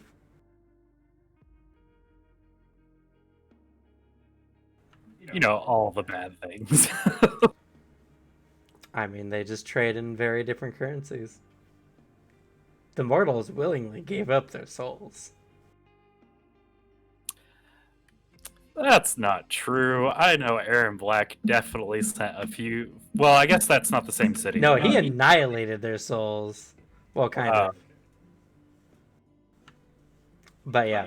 Plus different Shadow Lords, so never mind. Yeah. But yeah, so some crazy stuff is happening. I hope you guys enjoyed Malekith meeting one of the most important characters in the book currently. Yeah, and he just like ruined Finwith's fucking next couple decades as he's just like, I am very Ragnarok surprised you guys got to that information. It was just the proper questions. and it was the fucking Jock Squad again. Yeah. The fucking meat locker again found out about stupid ass world lore. Well, I was like, it's the wake. We're in the wake. He's a really big deal in the wake too. Like, fucking, the First Lord is like, don't fucking tangle with this guy. You'll fucking die. And he has like an entire city that he's building. So it's like, all right, might be able to figure out some information on him. Yeah, he's got like a pocket city between the Wake and the real world, and so does Fringham, like his castles between the Wake and the real world. Yeah, Maybe might they know be each other. neighbors, you never know.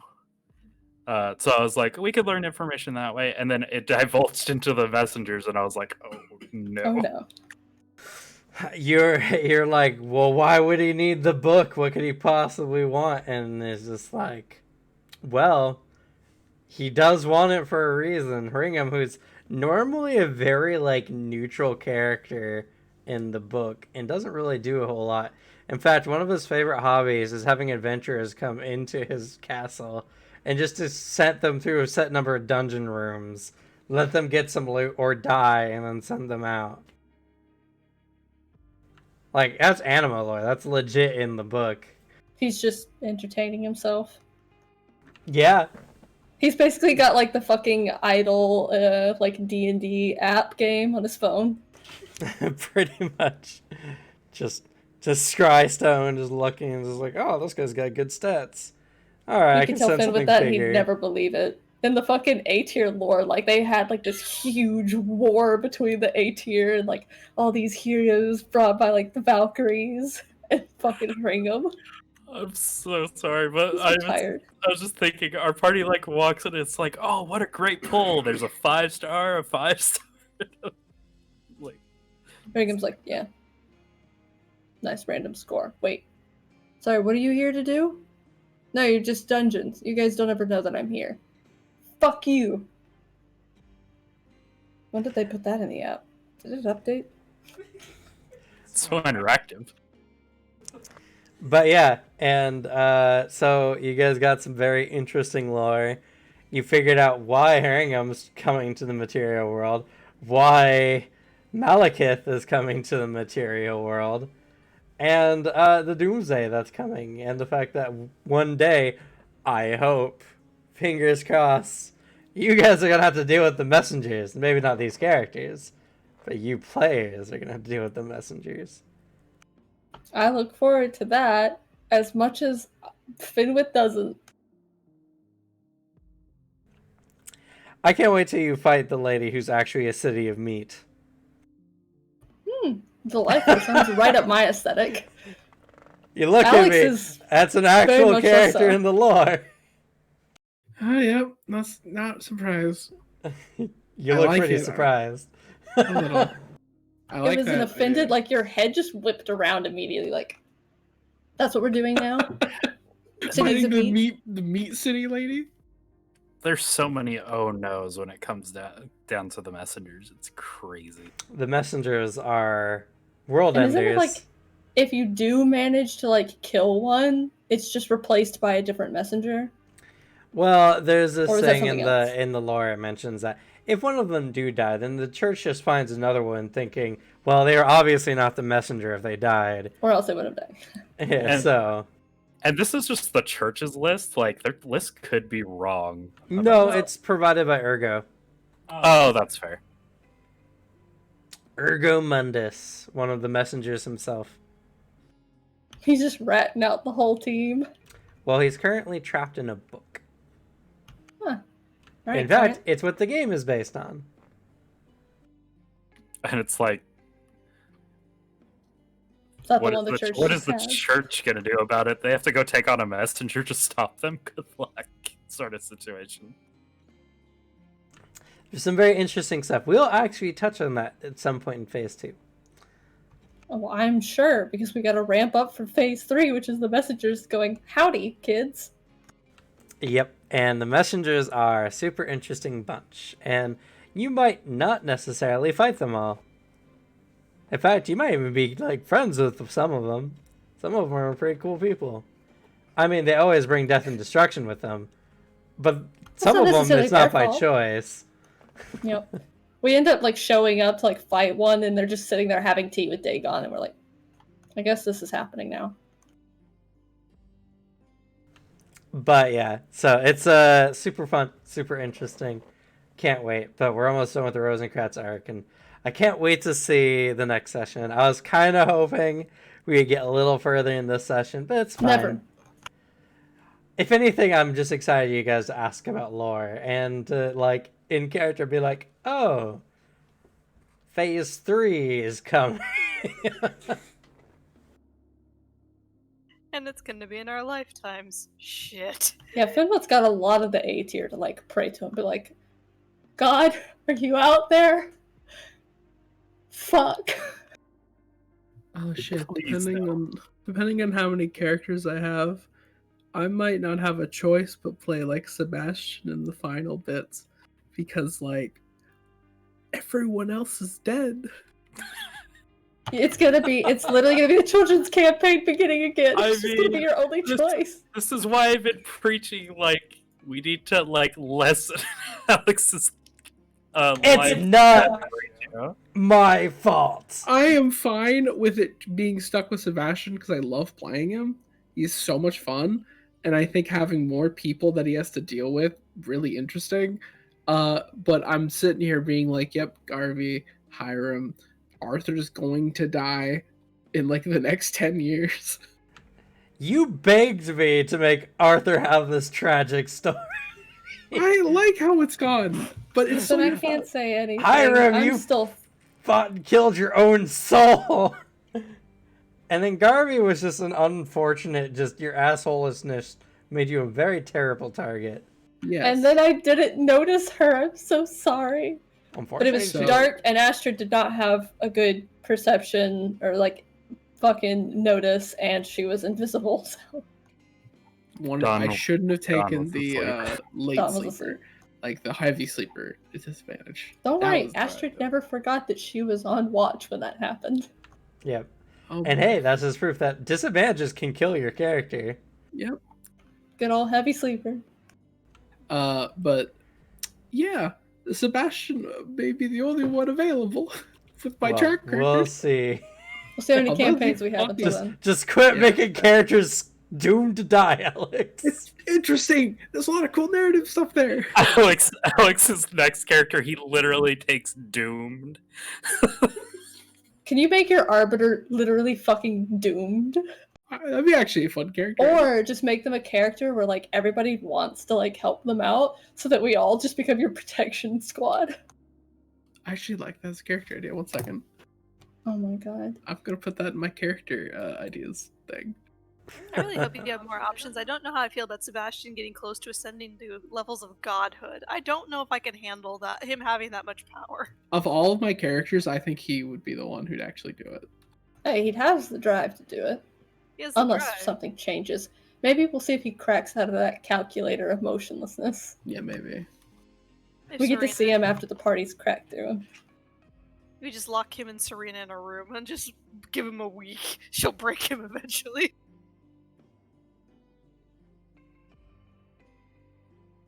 Well, if all things go accordingly, when y'all fight the Inquisitors, at least each of you have to only take down like 4 in a portion of an Inquisitor. Just 4? Yeah, there's gonna Easy. be like 11 of you. Are you guys excited? We get to play the Radovan escape room. No, I'm gonna be stabbing inquisitors and punching inquisitors respectively. You guys have fun. As much as I want to be there when Radovan wakes up. Well, they'll just survive till after the fight. It's fine. Gotta make sure Arthur doesn't keel over. We need him. Alright, we're gonna go ahead and end the stream now. Just kind of got talking here. But thank you all so much. If you haven't done so already, please follow, see more amazing content like this. We'll be picking up with the Rosencratz finale arc here on Wednesday, 6 p.m. Pacific Standard Time. And if we don't finish then, we'll be finishing next Sunday, 10 p.m. Pacific Standard Time. I thank you all so much, and I thank my players for being here. And I hope you all have a great night. Say goodnight, everyone.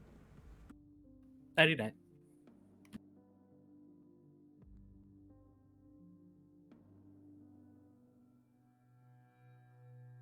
Alright, I've written down the Arbiter with the Doom disadvantage.